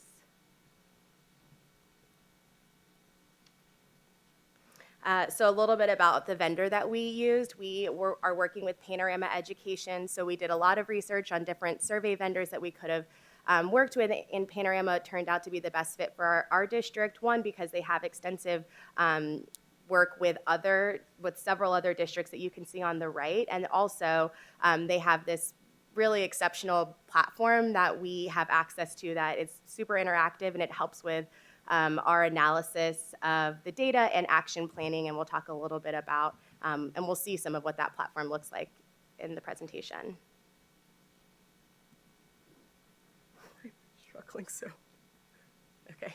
So with our stakeholder groups, we captured the voices of 3 different stakeholder groups. So the first, we looked at our student survey. So that was looking at grades 3 through 12. And then we had our staff survey. So we captured both classified and certified survey or stakeholder voices. And then we looked at our family stakeholder group. So this is just a project overview and the process that we've gone through with Panorama. So we started working with them last summer, and then we prepared for implementation in the fall. And then in the winter, we launched the survey window. So that opened in late February and closed in early March. And then we pushed into that number 4, so understanding the results. So in April, we went to our principal meeting with the Panorama's teaching and learning team, and worked with them to help our principals, one, understand the platform, and then to start processing and digesting all of the rich data that's available about their school's results. And then within those sessions, we worked with principals to identify, so here's all of this data that you have, and let's pick out the strategic priorities that you are going to focus on as a school and implement within the 1920 school year. And then that pushes us into that step number 5, so the annual debrief and planning. So of course, we'll think about how to enhance and better this implementation process of the actual survey administration for next year. But more importantly, working with our principals to understand, well, here are your identified topics that you guys have selected, and how are we going to support you in making sure that it is a part of your school improvement process for the 1920 school year. And we'll talk a little bit more about what that, how we've been supporting them with that process as well. So a quick overview of what the survey participation looked like. So we captured the voices of over 18,000 students, teachers, and family members on 5 to 7 topics and heard from 64 of our schools. And so what that looks like more specifically is we had a 96% response rate from our teachers and staff members. We had about 1,700 responses from our families, and then a 75% response rate from our students. What we consistently heard from Panorama was that this was a really strong response rate, especially given that this was our first year of implementing this and also given the district size. So we're going to look at some specific results on the survey. Before we look at those numbers, I just kind of want to orient us to what you're seeing. So this is a screenshot of the actual platform. So when a user logs in, they'll be able to see this exact information. And you can see that for each slide we'll go through, we'll highlight an area of strength and an area of growth within each survey topic. And you can see the topic on the left, and in the middle you'll see the percent favorable. So that is the actual response rate. So for for school teacher student relationships, 72% respondents had a favorable response for that topic. And then to the right, you can see how we compare to others nationally, which is another great feature of Panorama, that we're able to benchmark ourselves against how we do against other districts that have taken the same topic. So this slide is looking specifically at grades 3 through 5. There's a slight difference in the survey type between the grades 3 through 5 and grades 6 through 12, which is why those two subgroups are separated out. And so for this survey group, the strength we highlighted were school teacher and student relationships. So students' perceptions around the strength of their relationship with their teachers, not only in the classroom, but also outside of it. And then our area of growth here was looking at school climate. So students' perceptions around the overall health and social environment of their school. So this is our performance with our grades 6 through 12. So here we looked at the strength of school rigorous expectations, so students' perceptions around how their teachers hold them accountable and the level of effort and expectations they have for them. And then an area of growth is looking at school engagement, so how invested students actually feel in school. I will acknowledge and say that it was difficult to highlight an area of strength, especially when you look at how we compare against other districts nationally. But then when I think about the major shifts that our district experienced with our secondary landscape last year, I think that we couldn't have implemented this tool at a better time, because now we have access to really powerful data to capture that baseline year of what happened and what students' perceptions were during that year. And then as we continue to implement this survey annually, we'll be able to compare how we've done in each one of these topics and hopefully see the growth and improvement in each one of these areas as we start to settle in with those shifts.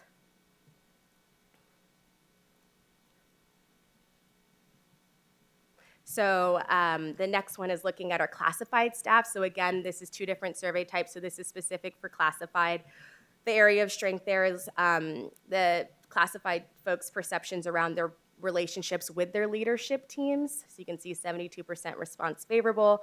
And then an area of growth, again, is the school climate. So perceptions around what the learning and social climate of a school is.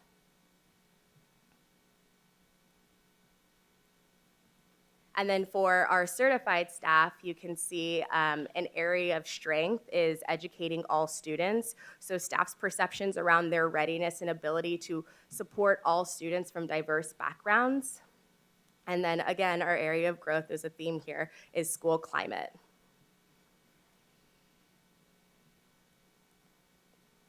And then our last stakeholder group is looking at our family and school relationships. And so here, an area of strength for us was barriers to engagement. So families' feelings around their ability to engage with their schools and support their students at the school. And an area of growth is learning behaviors. So this is what families' perceptions are around their students' learning styles. So how motivated is your student in school? So to bring us back to where we were in that project plan with stage number 5, so we've collected our stakeholder group, we've analyzed it and interpreted that data, and now we are using these results to set targets for school. So as mentioned at the April school meeting or April principal meeting, we worked with schools to identify what their priority areas were for each survey topic group. There's a lot of information, so it's important that we were just honing in on a few so it was manageable and that we could actually put in the energy and effort needed to support that.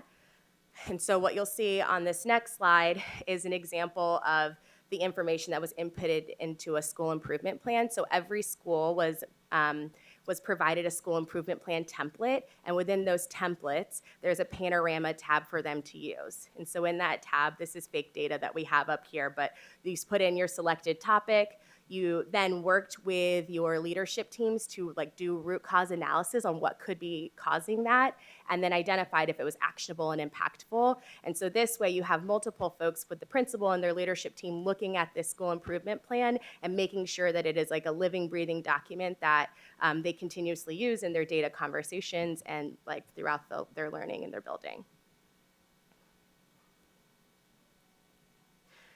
And the other tool that folks have access to is what Panorama calls playbooks. So there are these pre-created lesson plans that our principals and teachers are able to access that are directly linked to various topics. So this screenshot has lesson plans that are linked to improving school belonging so that our teachers and principals can access this and use those in their everyday lesson plans. And so the last is just to bring us back into the timeline. So we're in that last bit that's highlighted green. So again, we've analyzed the results, we've identified the key takeaways. So schools have said, here is my school priority for each one of my stakeholder groups. And then we've identified what actionable responses we can do, and we've inputted those into the school improvement template that we just looked at. And then our next step is making sure that we continue to push the how we share this information with our communities and our stakeholders. And so we'll be working with our schools to make sure that this is implemented in their state of the schools, and so that their performance and their priorities based off of their Panorama Climate Culture Survey is shared with their community stakeholders.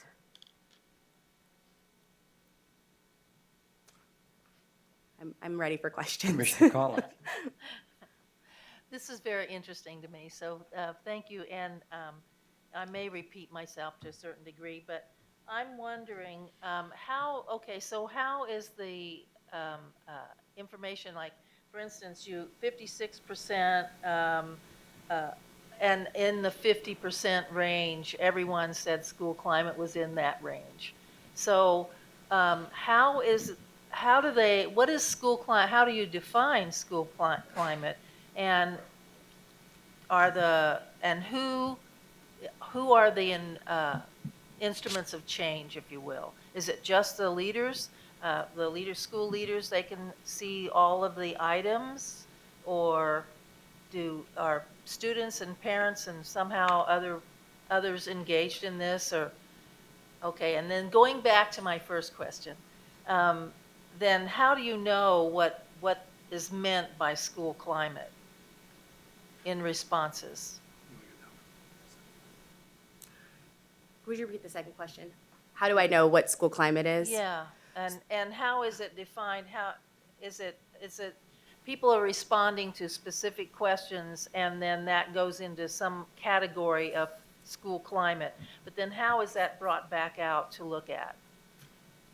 So Panorama provides definitions around school climate, so I gave that overall students' perceptions or families' perceptions around the learning and social environment of the school. And then they break down the specific questions that roll into it. And schools have access to that so they can see what the different pieces and components are that make up that school climate section. And then for your second part. Yeah, and we can send you exactly what that definition of school climate is, because it's kind of layered. But to your question about who essentially the levers of change are, it is absolutely not just principals, right? All of this information will also go to teachers and staff. Actually presented this a couple weeks ago to our district equity team that is led by Dr. Pat Payne, which has multiple people from throughout the district on this. And so we are really expecting this information to flow throughout the entire school And then you should see some strategies where, yeah, the entire school is wrapping their arms around what, they should be doing around school climate. Okay. And actually, might share another little piece that I read. There's a meta-analysis done recently on over 100 research studies around school climate and what influences school climate. And what that showed is, I literally saw this yesterday, what that showed was the most impactful thing, or essentially the cornerstone to improving school climate, was the relationship between the student and the teacher. And that was actually one of the strengths that you saw in grades 3 to 5, as well as one of the strengths between teachers and the relationship with school leadership. So I think that's a great starting point. And hopefully, with some of the strategies we'll put in place over the next year, you should see that school climate kind of tick up over the next year. Thank you. You're welcome. Commissioner Arnold. Are the results of iLearn in yet? And if not, when? And what do we anticipate? Yeah, it's a great question. They are not in yet. So there's not a specified date from the state on when they might come in. What we're expecting is probably end of July, early August for preliminary data. And then, as you know, there's a specific period of time that the information is embargoed so that you can go through an audit process. So this first year, what we've been told is that it's going to be a little bit later because it's the first year and the state will have to set their norms. Year over year, so starting school year 2021, we should get that data 2 weeks after the students take the test. So that was one of the big value adds with going with a new vendor. Yeah, so a little bit of time yet before we get I that thought in. someone had told me the results were in and they weren't good, and I hadn't heard anything about any results, so Nope. just following up. Yep. Thank you. You're welcome. Commissioner Slack. Thank you, Andrew. I appreciate your work, and Ms. Chain. I appreciate it. I had a couple questions. In regards to slide 25, I wanted to know if there were any relationship between the growth of learning behaviors and also the motivation. I know that maybe in grades 3 through 5, it looked pretty high as far as the outcomes were. But then when we moved down to the next slide on grades 6 through 12, it went down. So I'm wondering if the growth from that motivation of the parent side, from the parent's perspective, if the motivation drops from that 6th grade to 12th grade level, is there a correlation? Maybe you guys can give me more feedback. You may not have it tonight, but maybe that's one of my questions, if we can figure out if that's a part of the data as well. Then I had some concerns about the feedback when it talked about, let me see, sorry, I have like 3 questions. Understanding the support that's going to be given to the principals. Since it's going to be a new model and it's going to be implemented, and I know sometimes it's a strain on the upper levels to have to understand it and then follow it. What kind of support are we going to be lending to the principals for training, like constant training and constant understanding the data, so then we're actually using this data to make sure that our implementation is effective? Yep, that is a great question. I'm actually going to go all the way back. This gives me a chance to talk about the work streams. So phenomenal question. So the kind of first part of that is we will be working very closely with Panorama and NWA as vendors to come in and support our continued learning in this. Another piece of the question, or the solution, is ensuring that we have a data protocol on a cycle, meaning this isn't something that we give to principals once, like you got last week, and then we draw back on it and don't address it again until this time next school year. And so we have been working very hard on what that calendar looks like over the course of next year, and we'll be in front of them quite a bit. And the other piece is, if you look at the assessment strategy column there, the data strategist support, so that's part of the restructuring of my team, which is we've got 2 data strategists, which are new to the team this year. And essentially it was just they're people with very high level skill sets that, in my opinion, weren't being utilized before. And so I've just tweaked the role. And so they've got learning communities where now they are being pushed out into buildings and actually supporting both school leaders and teachers with understanding their data.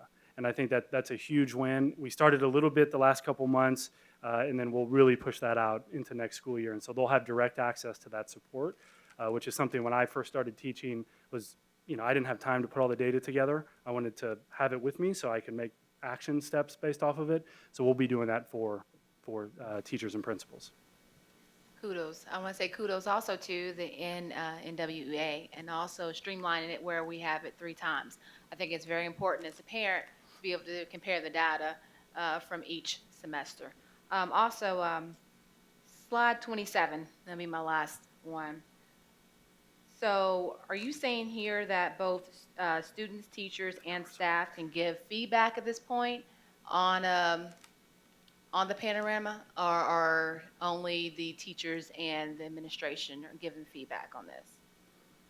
When you say given feedback, When I think it's talking about, maybe I understood you wrong. I thought you were saying that on this slide that they can actually, for the implementation, they could give feedback, here it is, with identifying the next steps. Yep. So is it just the teachers, or is it just the administration giving the feedback and saying this is what we need to improve on and this is their target areas? Or is it the principal saying this is what I identified, or the teacher saying this is what I identified? Can you clarify that? absolutely, it's both. It's all the above. And so that's one of the things we dove into last week, where we had principals with their leadership teams and teachers diving into what are the things they're going to focus on, and then roll that out over the course of the next school year. And so that's when Sharena was talking about the school improvement plans. It is actually a tab in that plan where they're taking information from Panorama and putting it into that tab, so it's all in one place. And just as I had a conversation today with a principal of a K to 8, who, that 6 through 12 data wasn't great, right? We acknowledge that and we own it. And so one of the things they are doing heading into next year is one of the pieces they're focusing on is school belonging, which wasn't very high for their students. And so they're restructuring their 6th graders to be in a middle school wing and then having a specific class set up. I think they're calling it a success period for their middle schoolers, or like it'd be kind of like an advisory. And actually, when I was teaching, we had very similar data my first year in a turnaround, and we did the exact same thing and saw a lot of improvement. And so that's a very specific example of, hopefully, now that they have access to this data, we should be able to move forward. Well, I'm very excited about using this data because I know we had talked about earlier that our data drops down from the grades 4 through 5. And if we can get this data in time, maybe we can start helping that information. Thank you. Absolutely. You're welcome. Commissioner Gore? Thank you. I was looking at slide 22, and I found it encouraging and kind of was stated, our 12th graders who, and I know that this doesn't look well, but I think that we have time for growth.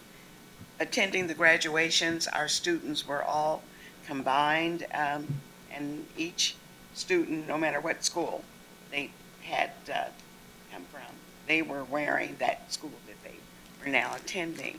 And so I think that the school engagement and school expectations will rise, and that our students are ready to move on to the next level and the next step. So I think this is good data, though I don't like what it looks like now, but I think we have a chance to soar. Absolutely. And what we'll be able to show you next year is we'll be able to benchmark nationally again, but then we'll be able to benchmark against this school year for us. And so, I think we would expect, both of those areas for the 6 through 12 to rise. So, yeah. Our students did a great job of being able to adjust. I agree. Any further questions? Thank you, guys. Great job. Thank you. Nice work. Thank you. Thank you, Andrew. Thank you, Sharena. Item 6.03 I'll be presenting this evening, and it is on an overview of our 2019-2020 organizational plan. And so this is just the work we've been doing in the development of our strategic priorities. Oh, you know what? I didn't think about how I was going to click. Sure,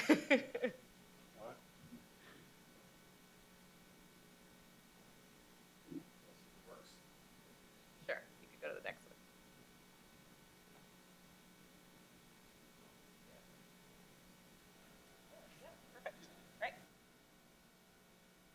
So I'll talk a little bit about the process we used to create the plan, some results we got from an organization-wide survey that we gave, the priorities that we landed on, which you've already started to hear a little bit about, the initiatives that will sit under those priorities, and then the next steps in our process. So in April, as you're aware, we launched a planning process really to create what we would set as our strategic priorities for the 1920 year, given that our 2015 district-wide strategic plan had sunset. And so there are 3 things that we are looking to deliver. One, an analysis and synthesis of both qualitative and quantitative data just to see where are we currently with strengths and opportunities. Then the build out of the annual plan, and then the progress monitoring that we'll do to assess how we're doing against the priorities that we set. We believe that the priorities we've identified could lead to the extension of a multi-year plan. And so one job of this board and myself as superintendent will be to establish what we want to do for our sort of larger strategic plan, knowing that what we've created right now is really for 1 year. So we need to continue to build out that plan and that process. We worked with attuned education partners in the development of the plan, and so Alyssa Whitehead-Bust, who's been a consultant working with myself in the district for a number of years now and knows our district very well, facilitated the process with the leadership team in the development of our plan. So we started with a diagnostic, again, that's looking at artifacts, conducting the survey, talking with people on staff to just get a sense of where we are as a district. And then we went to the planning phase, and then again into the implementation phase.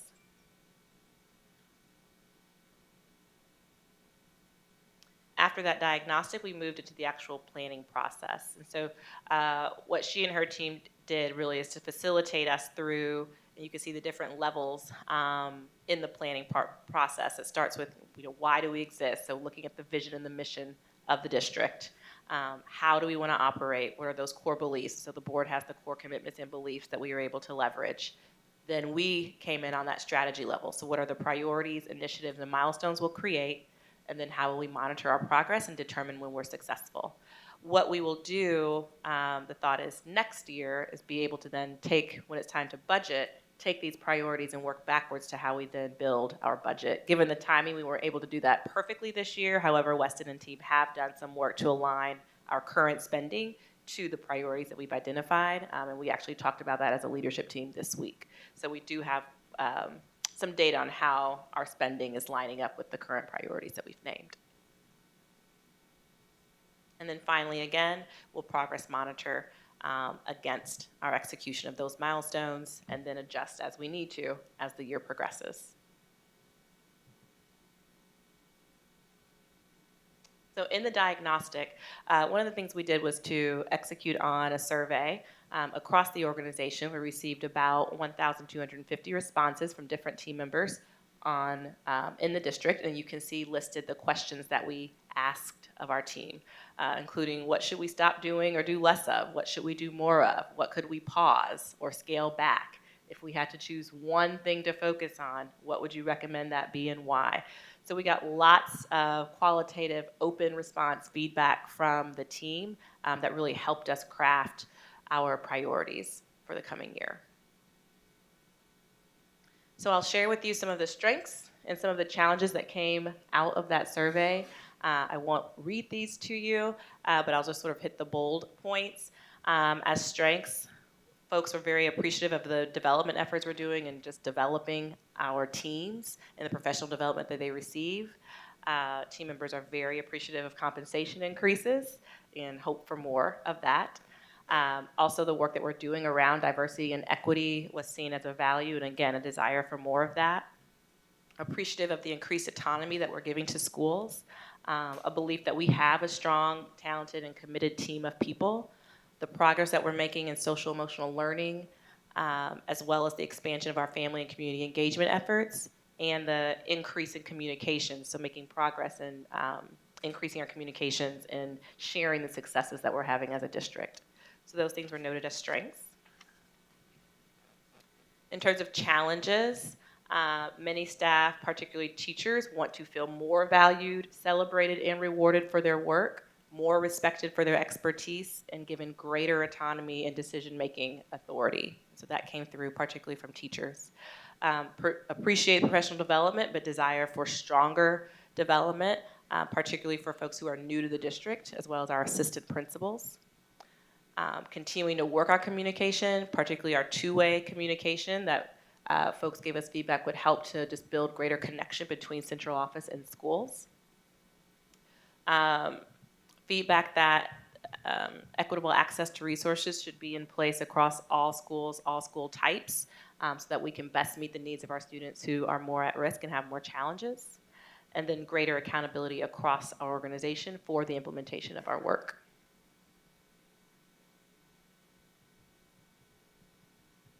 There's also desire for more rigorous and consistent curriculum, access to materials, and access to support. So Andrew talked a little bit about how in the assessment world we are looking to do that. There's a desire for smaller class sizes, not unlike the rest of the country. And while people were celebrating and appreciative of our work around equity and inclusion, they want to see more of that work happening as it relates to racial equity, culturally responsive pedagogy, diversity of our team, and social emotional learning supports. And then the desire that we need a coherent vision and a plan to implement with follow through. And so that's hopefully what this will give us. So then we went to the planning process. Our team spent a lot of time digging into that survey data, looking at our academic data, and deciding how are we going to figure out what to focus on. Because there's many things you can do in strategy, but you've got to decide what your priorities are going to be. And you heard me talk about these last week in my interview. These are the 6 that we have identified as a leadership team. We've shared these with principals. We've shared these with a group of teacher leaders to get feedback on, are these the right things for us to be focused on? And I'll note, I don't actually think any of these are, again, one-year priorities. These are big, substantial streams of work, but I believe that year over year, we can have discrete initiatives in each of these areas that will help us to move the needle in terms of student achievement.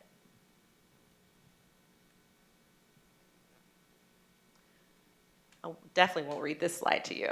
But after we've built out the priorities, so these 6 streams of work or 6 areas to focus on, what the team has now done is said within each of those 6 areas, what are the more specific pieces of work that we're going to focus on for the 19-20 year. So, we started off with a list of, I think, over 30 or 40 different things we could have chosen related to those priorities, and really had to work to scale those down to what you see on the screen, which is, I believe, 7. So again, we talk a lot about strategy as pain because there are so many things we could be doing that are worth doing, that are justified to do, and yet we know we can't do all those things well. So we have to narrow our focus so that we can do well the things that we identify as the highest priority. So you can see at the top talking about establishing and having a clear vision of excellence for what academics and social emotional learning look like across our schools, and then getting clear about decision-making rights. Who gets to decide what and how. We are rolling out our principal competency framework. We'll talk about that with you all next month. And so that's the way in which we'll continue to expand the support for our principals and school leaders. Really doing a lot of work to expand our framework for racial equity and inclusion, and just creating more codified structures around that body of work. We've launched our family and community engagement team, but establishing a very clear vision of excellence for that team that talks about the expectations at both the school and the district level, what that looks like. Launching opportunities for folks to get to know IPS. So again, how do we continue to spread all the great things that are happening in our district and celebrate those things?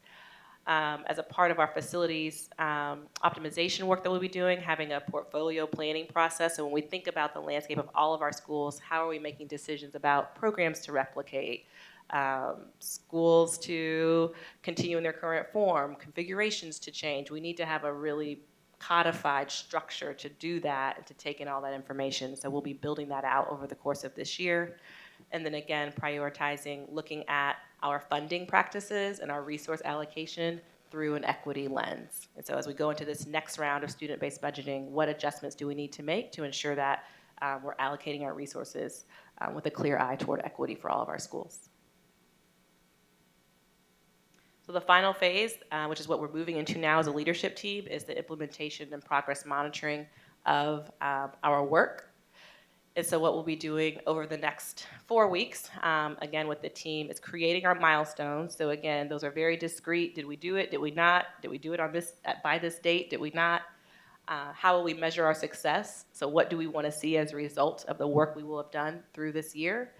And then monitoring our progress against that success. So what's the cadence by which we will look at how are we doing in terms of accomplishing those milestones that we set for ourselves. So we'll be setting all those things up over the course of the next 4 weeks before we go into the school year. So that's where we are now, and I'm happy to take any questions about the work we've been doing to plan.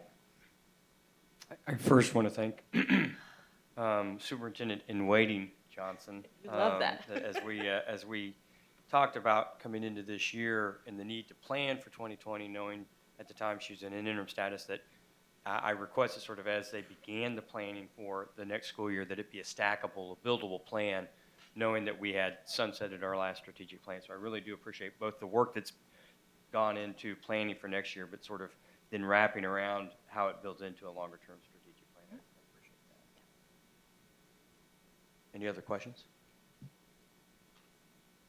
And we'll come back once we have those milestones and measures of success so the board is aware of how we're monitoring our progress. To miss you. I'm sorry.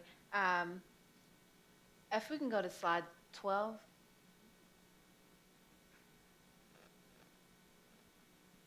Now, these are challenges that was identified with the survey.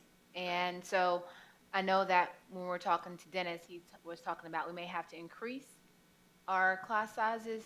So is that where the challenge lies, is the fact that we have the want and the need for class sizes to be small, but we also have a need financially that we have to meet as well? You're exactly right. So on that slide, when Dennis presented, we say, where appropriate, because I would say it's not appropriate to, increase class sizes just all across the board. Maybe there are opportunities for that, but I think we have to be very careful to not sort of just say, with one foul swoop, everyone's class size is going to now increase or shift. Smaller class sizes is something that, if I could wave a magic wand, if every superintendent could, that would probably be one of the things they would desire to do.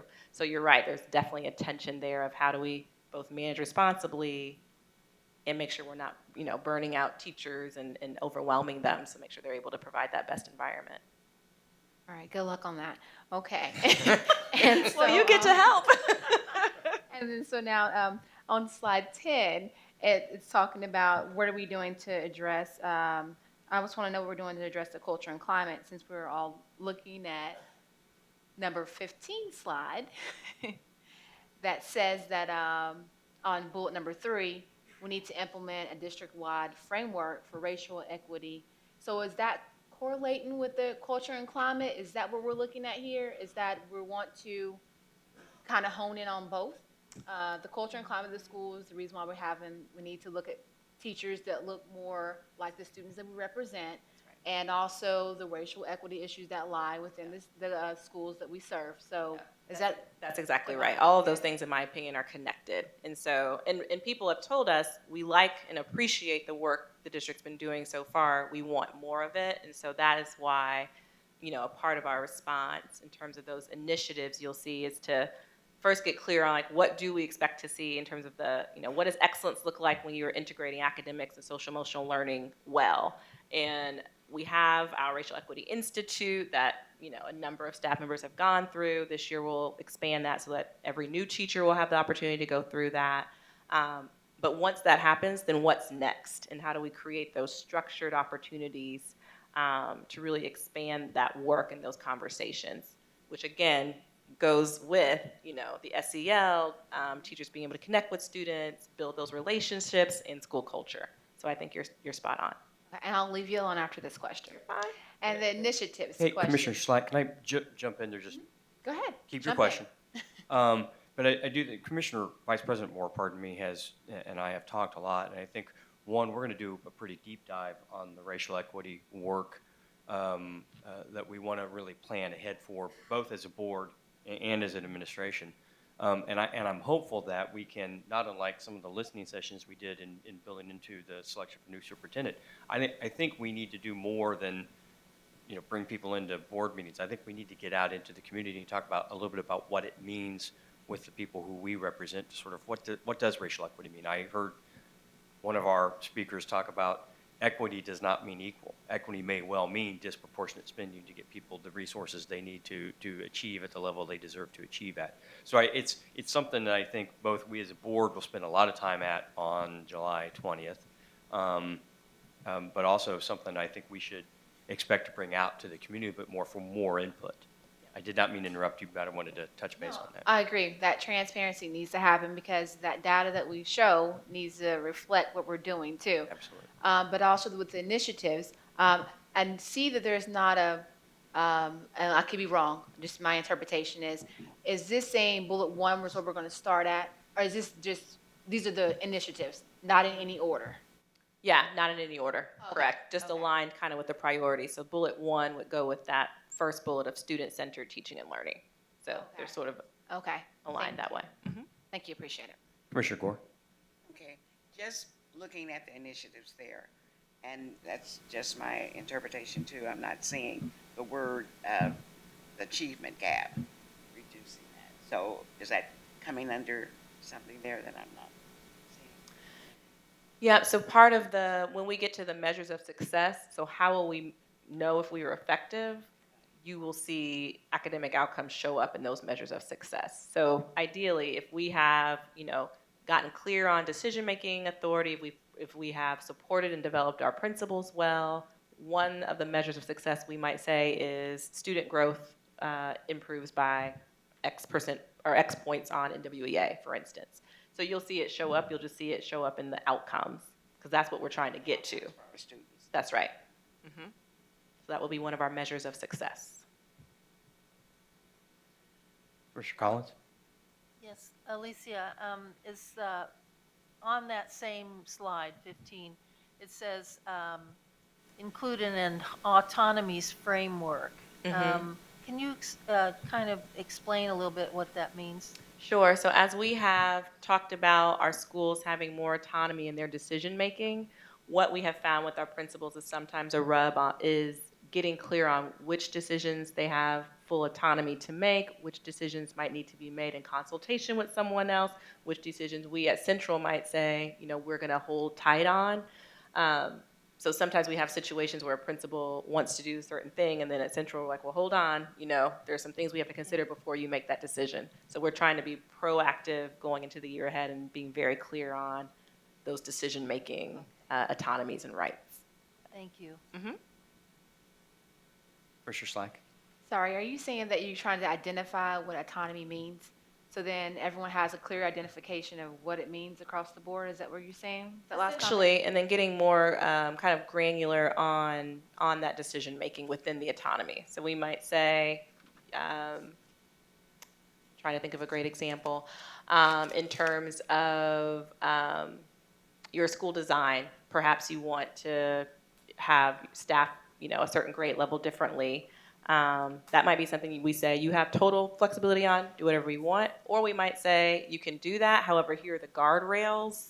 You can't have a size that goes above 45 or something like that. So again, getting more clear on what those guardrails are. Any other questions? Thank you. Nice work. Great. Thank you. We're excited to come back and keep talking about our work. All right, I will move us right along. We do not have any items in unfinished business this evening, but there are 4 items in new business. Item 8.01 are amendments to the Innovation Network School agreements that we're asking the board to approve. Jamie Vandewale, Portfolio Officer, presented on these items on Tuesday evening, and the administration seeks the board's approval for an amendment to the Innovation Network agreement with Global Preparatory Academy, and then separately approval of the MOU with Thrival Academy to pause in operation for the 1920 school year. And I believe there might be comments. Our first speaker on item 801 is Kimberly Chalfont.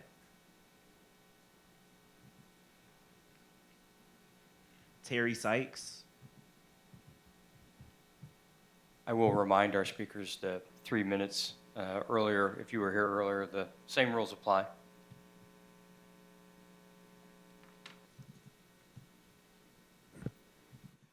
Good evening, Board and Superintendent Johnson. I'm Megan Burton-Krieger. I'm actually the board chair for Thrival Academy Indy, and I'm reading on behalf of Terry. So, hi, my name is Terry Sykes. I wish I could be with you there tonight, but I had a last-minute event at work. I work for the state of Indiana. My son attended Tech High School and Thrival Academy, and just recently graduated due to hard work and dedication of 3 young women at an organization called Thrival Academy. To take you back a couple of years, my son had no confidence. He did not believe in himself. His comprehension was low due to a broken system. My son had an IEP, but no one knew about it, nor took the time to help me when I asked about it. If you have a child, how would you feel if you had a learning disability and no one took the time out to work with them until they were almost grown? I don't mean that he doesn't know how to do things, but I do mean his comprehension was delayed. Don't think he wasn't smart, because he was, but no one took the time out to help him figure out things. With Thrival, I felt at home because I had people who would give my son in check and who didn't care about his attitude, who didn't care about any of that. My son had people willing to work with him. It took 3 young ladies to help and to get a team together to help a parent and a son where no one else would. This organization and the staff went beyond their job duties, and to this day, I will always consider them family. My son has confidence. His comprehension is 100% better now. He works and plans to go to college because of the young ladies in this organization. At one point, my son wanted to give up. They gave us hope. They encouraged a parent to believe in a system that he had lost faith in. So if you ask me how much this group or organization changed my life, to put it simply, they saved a young person's life. Not changed it, but they saved it. When you save someone's life and give them hope, you give them a better outlook on life. You can't just change someone's environment and expect them to go out there and succeed. You have to give them hope. They reminded me of my childhood when it took a village to raise a child. Thank you. Rebecca Young.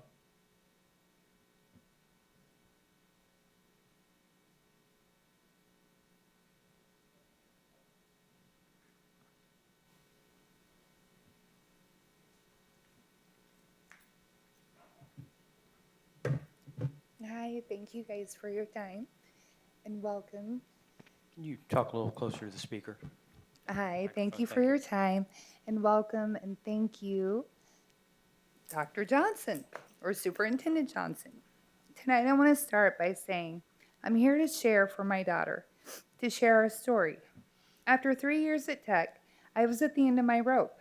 Constant changes, principals that don't have time for questions or parents. Her freshman year, I was proud to say my daughter went to Tech. She was part of IPS.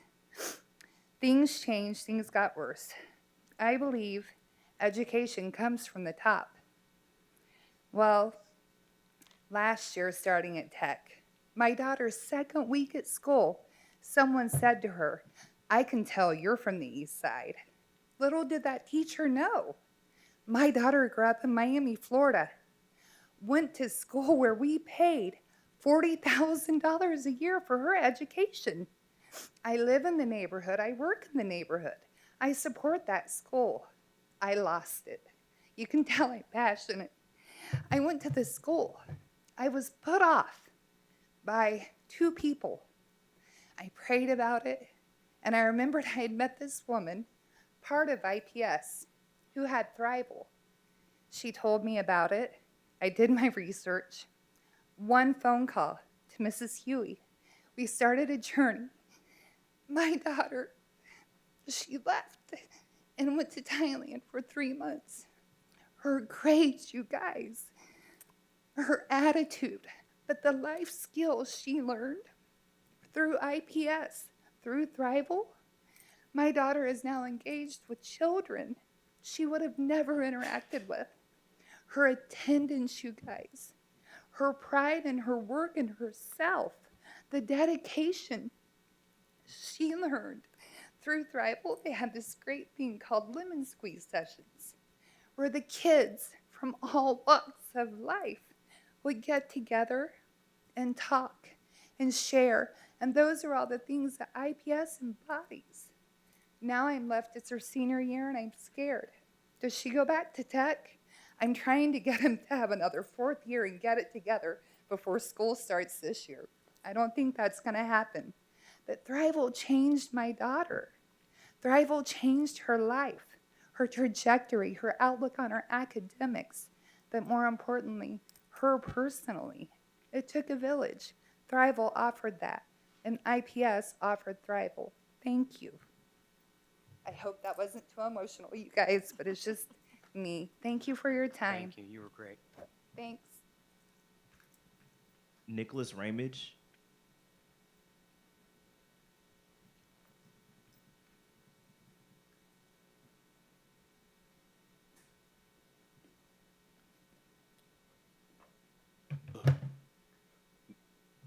Good evening. My name is Nicholas. I'm a graduate of the 2018-2019 Thrival Academy. And I wanted to talk about the experience that changed my time in Thailand for the better, for my academics, and for how I go about school. While we were in Thailand, we lived in something called homestays, is where we lived with Thai people, and we would like see how they lived and see what they went through. So my favorite homestay was our urbanization unit, where we learned about gentrification and redlining going on in Khon Kaen in the area. While we were there, we talked with guest speakers we talked with guest speakers who were against the high-speed rail being built, and we talked with the government officials who were in charge of the high-speed rail being built. The reasons this homestay had such an impact on my time in Thailand was because of how the people still went on and on while the government was raising the prices of their houses, constantly taking away their friends and families' homes that they've been there for so long. And so that like really inspired me to like help.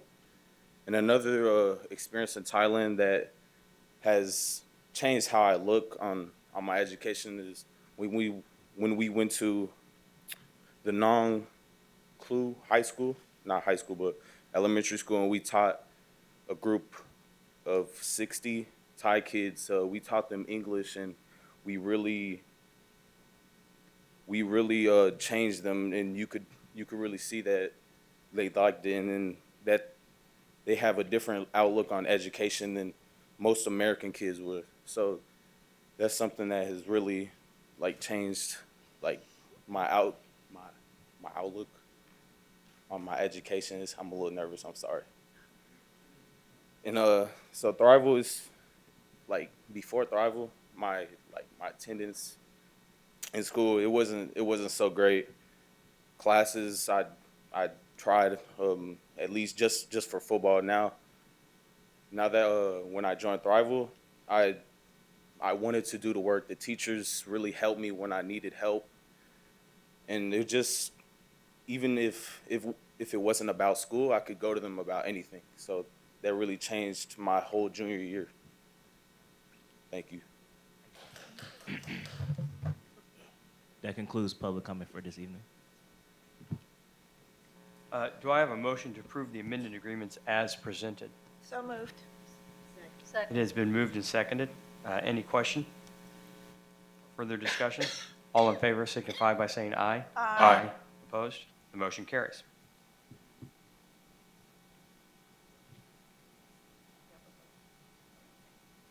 Okay, item 8.02 is an overview of CTE course inventory changes. Indiana law requires schools and/or area career and technical education districts to notify the state whenever we are making changes into our career and technical education courses. And so Jennifer O'Shea on Tuesday presented the additional courses that we plan to offer, and we seek the board's approval on all the course inventory change forms that are posted. Do I have a motion to approve the CTE course inventory changes as presented? Second. It's been moved and seconded. Any discussion? All in favor signify by saying aye. Aye. Opposed? The motion carries. Item 8.03 is an update to our cash balance policy, revised to be in alignment with changes to state law. So you'll notice it just strikes the language that refers to the general fund, given the shift in the fund structure that has occurred. The administration requests the approval of updated language in Board Policy 6227, our cash balance policy. Do I have a motion to waive the 30-day waiting period as discussed on Tuesday and approve resolution number 7828 approving the revisions to the policy as presented? So moved. I have a motion and a second. Any discussion? All in favor signify by saying aye. Aye. Any opposed? The motion carries. Thank you. Item 8.04 is the declaration of surplus real estate property. The administration requests the board's approval of the resolution to declare John Marshall High School and Forest Manor Professional Services Center as surplus to the needs of the district. Indiana code requires that before property can be sold or otherwise exchanged, it must be declared surplus by the governing body of the school corporation. So the administration requests your approval on that resolution. Do I have a motion to approve resolution number 7829 approving the surplus declarations for real estate as presented? So moved. Second. It has been moved and seconded. Any discussion? All those in favor signify by saying aye. Aye. Opposed? The motion carries. Does any commissioner wish to offer closing comments this evening? Commissioner Slack. I'd like to say thank you to Nicholas for coming up and speaking to us from Thrival. I've got to say that my study abroad changed my life as well, going in China and Japan, so I definitely can relate. And I appreciate that program, and I hope to see it in all of our high schools soon. Thank you, Commissioner Slack. Any other Commissioner Hawkins? Thank you, President O'Connor. I just want to give a shout out to Commissioner Arnold and I had the opportunity to attend Shortridge's graduation a couple weeks ago. It was like, maybe it was 2 weeks ago, right? It's all running together, but anyway, just a great event. I thought it was incredibly special. I mean, the speakers, whether it be the student, the faculty, or even the commencement speaker, they were just remarkable. And I think what was really special was the outgoing principal, O'Day, who we want to thank him for his service, of course, but his acknowledgement of, and particularly the acknowledgement of students that were from Northwest or from Arlington or from Broad Ripple, to recognize and acknowledge the students. So I thought that was incredible and a great experience to be a part of. So I just wanted to give that shout out. Thank you, Commissioner Hawkins. But since everybody's talking about the schools that they attended at graduation, I do want to talk about the Simon, is it on? The Simon Academy that Commissioner Slack and I went to. People continue to talk about, all the different things that IPS does well or does not do well. And the Academy showed me that we believe in our children. We will continue to strive to try and ensure that children have opportunity no matter what. And many of those children were at risk of not graduating. And it was so rewarding to see that many of them received full scholarships from the Simon Foundation. And those are 3 children that would not have graduated if we had not opened up that program for them. And so I want to give a shout out to Simon, the foundation, and the Academy. Thank you, Commissioner Moore. Now you're going to make me mention that Commissioners Gore and Collins and I attended the graduation at Tech High School on the football field with 469 graduates. Am I right on that? Through all of them. And we did stand through all of them, shook all their hands, and it was when they listed off the list of achievements of that graduating class and the number of 21st century scholars this is my 4th year of attending a graduation ceremony, and it is always heartwarming to shake the hand of somebody who is making an achievement. So. Christmas addicts. And now you got to Christmas addicts. And it was phenomenal. We stood up the entire time to shake every hand and to see everyone walk through, and it brought tears to my eyes to see a lot of the parents out there that was cheering on their graduates, and I felt a little weak. I was like, okay, but it was phenomenal to see the tassels and all the people that said they want to serve in the service for our country. Yes. That was phenomenal. Commissioner Arnold, I know you want to talk about George Washington. I might as well.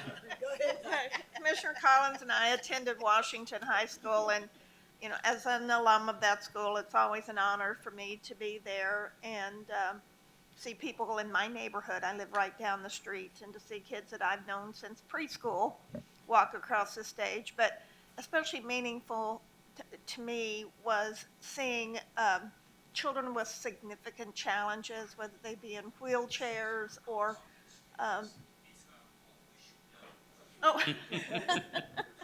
uh, or other disabilities, and how they're included and made a part of it. And even if they had to be led across, or if there were people that assisted them, that was there. And it just melted my heart to see that all of our children and all of our students get to have that opportunity to participate in graduation. Thank you. There was one more graduation. I don't want to overlook it. It was the Graduation Academy that I attended there at Tech High School. Yes. And these are adults Mhm. who, through all obstacles and things that they go through in their lives, they still were graduates and did a phenomenal job. And so I want to give a shout out to them as well. Thank you. Any other comments? Superintendent Johnson? Thank you, President O'Connor. It's been a busy time for our district, even as students wrapped up just 2 weeks ago. That was the last day.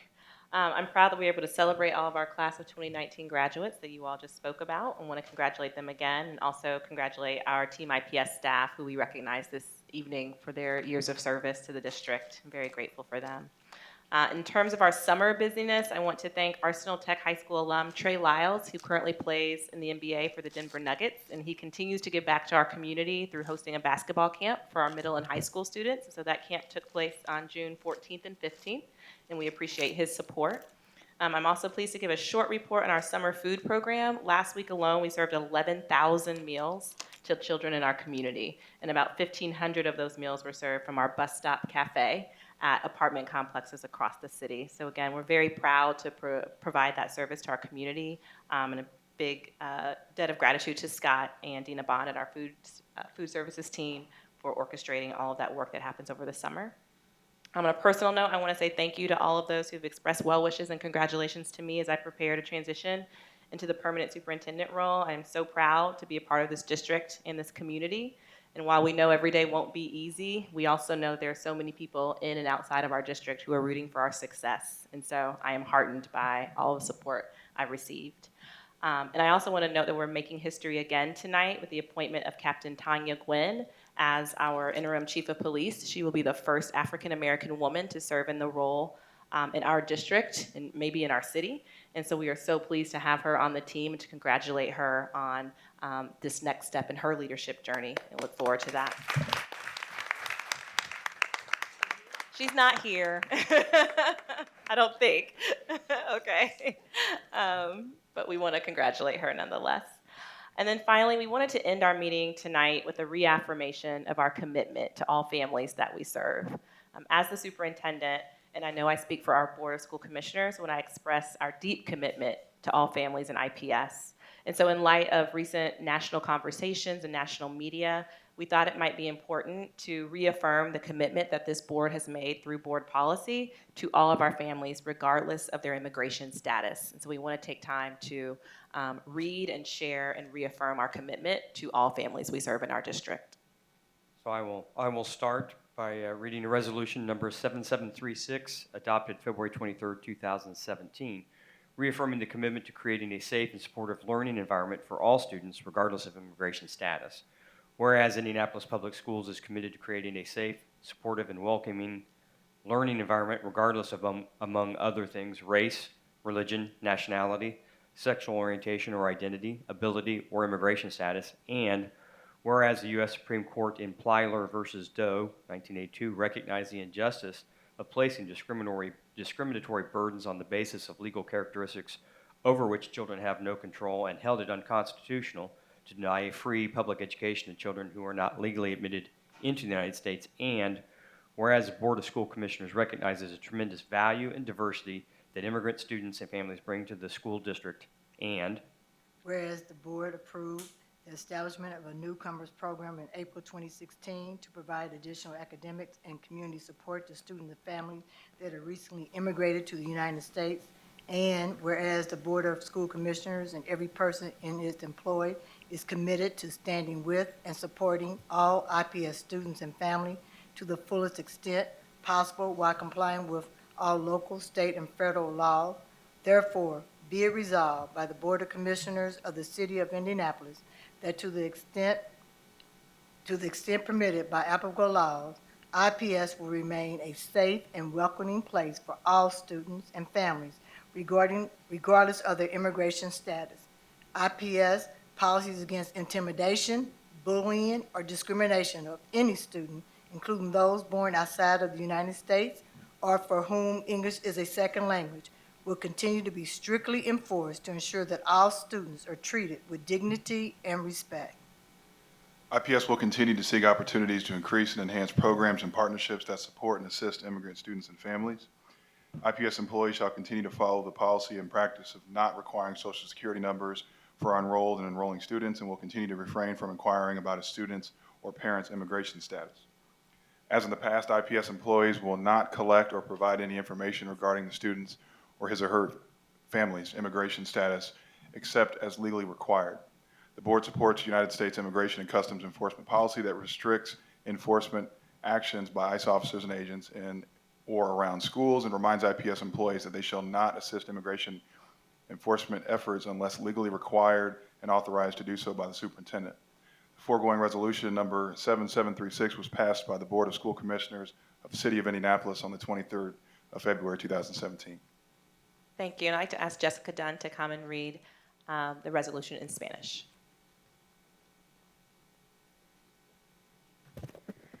Resolución número 7736, febrero 23 del 2027, afirmando el compromiso de crear un ambiente de aprendizaje, apoyo para todos los estudiantes, reglamentos del Estado de Inmigración. Considerando que las escuelas públicas de Indianapolis, IPS, están comprometidas a crear un ambiente de aprendizaje seguro, de apoyo y acoger, sin importar, entre otras cosas, raza, religión, nacionalidad, identidad sexual, habilidad o estatus migratorio. Y considerando que la Corte Suprema de los Estados Unidos, Employer vs. Doe, 1982, reconoció la injusticia del colocar cargas discriminatorias sobre la base de características legales sobre las cuales los niños no tienen control, y la consideraron inconstitucional para negar una educación pública gratuita a niños que no son admitidos legalmente a los Estados Unidos. Y considerando que la Junta de Comunicadores Escolares reconoce el tremendo valor y diversidad que los estudiantes y familias inmigrantes traen al distrito, y aprobó el establecimiento de un programa para recién llegados en abril de 2016 para proveer apoyo académico y comunitario adicional a los estudiantes y familias que han emigrado recientemente a los Estados Unidos. Y considerando que la Junta de Comunicadores Escolares y todas las personas en su empleo están comprometidos a apoyar a todos los estudiantes y familias de IPS en la mayor medida posible, mientras cumplan con todas las leyes locales, estatales y federales. Por lo tanto, se resuelve por la Junta de Comisionados de la Escuela de la Ciudad de Indianapolis que en la medida permitida por la ley aplicable, IPS seguirá siendo un lugar seguro y acogedor para todos los estudiantes y familias, independiente de su estatus migratorio.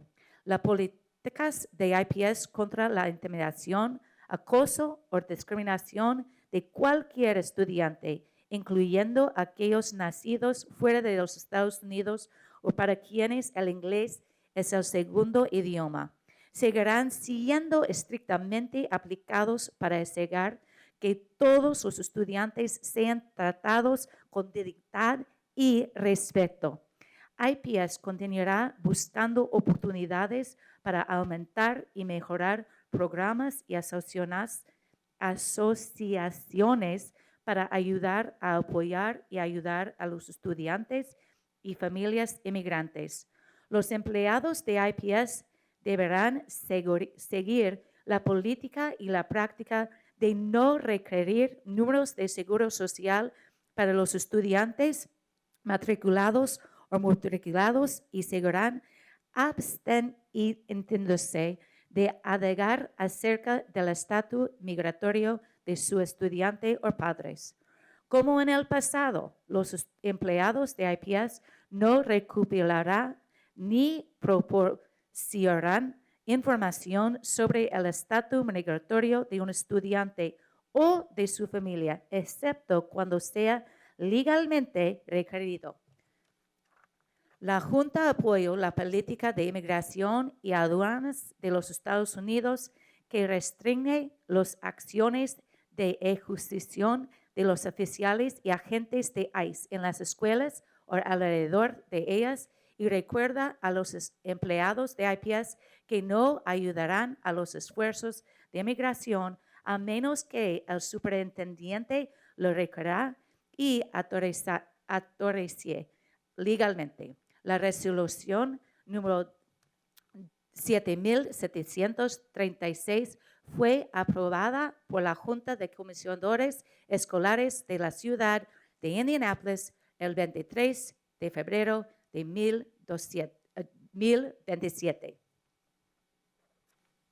Thank you, Jessica. That concludes my comments. Our next regular meeting will be our agenda review session on Tuesday, July 23rd, beginning at 6 p.m. in this room. Having completed all the items on the agenda, this meeting stands adjourned.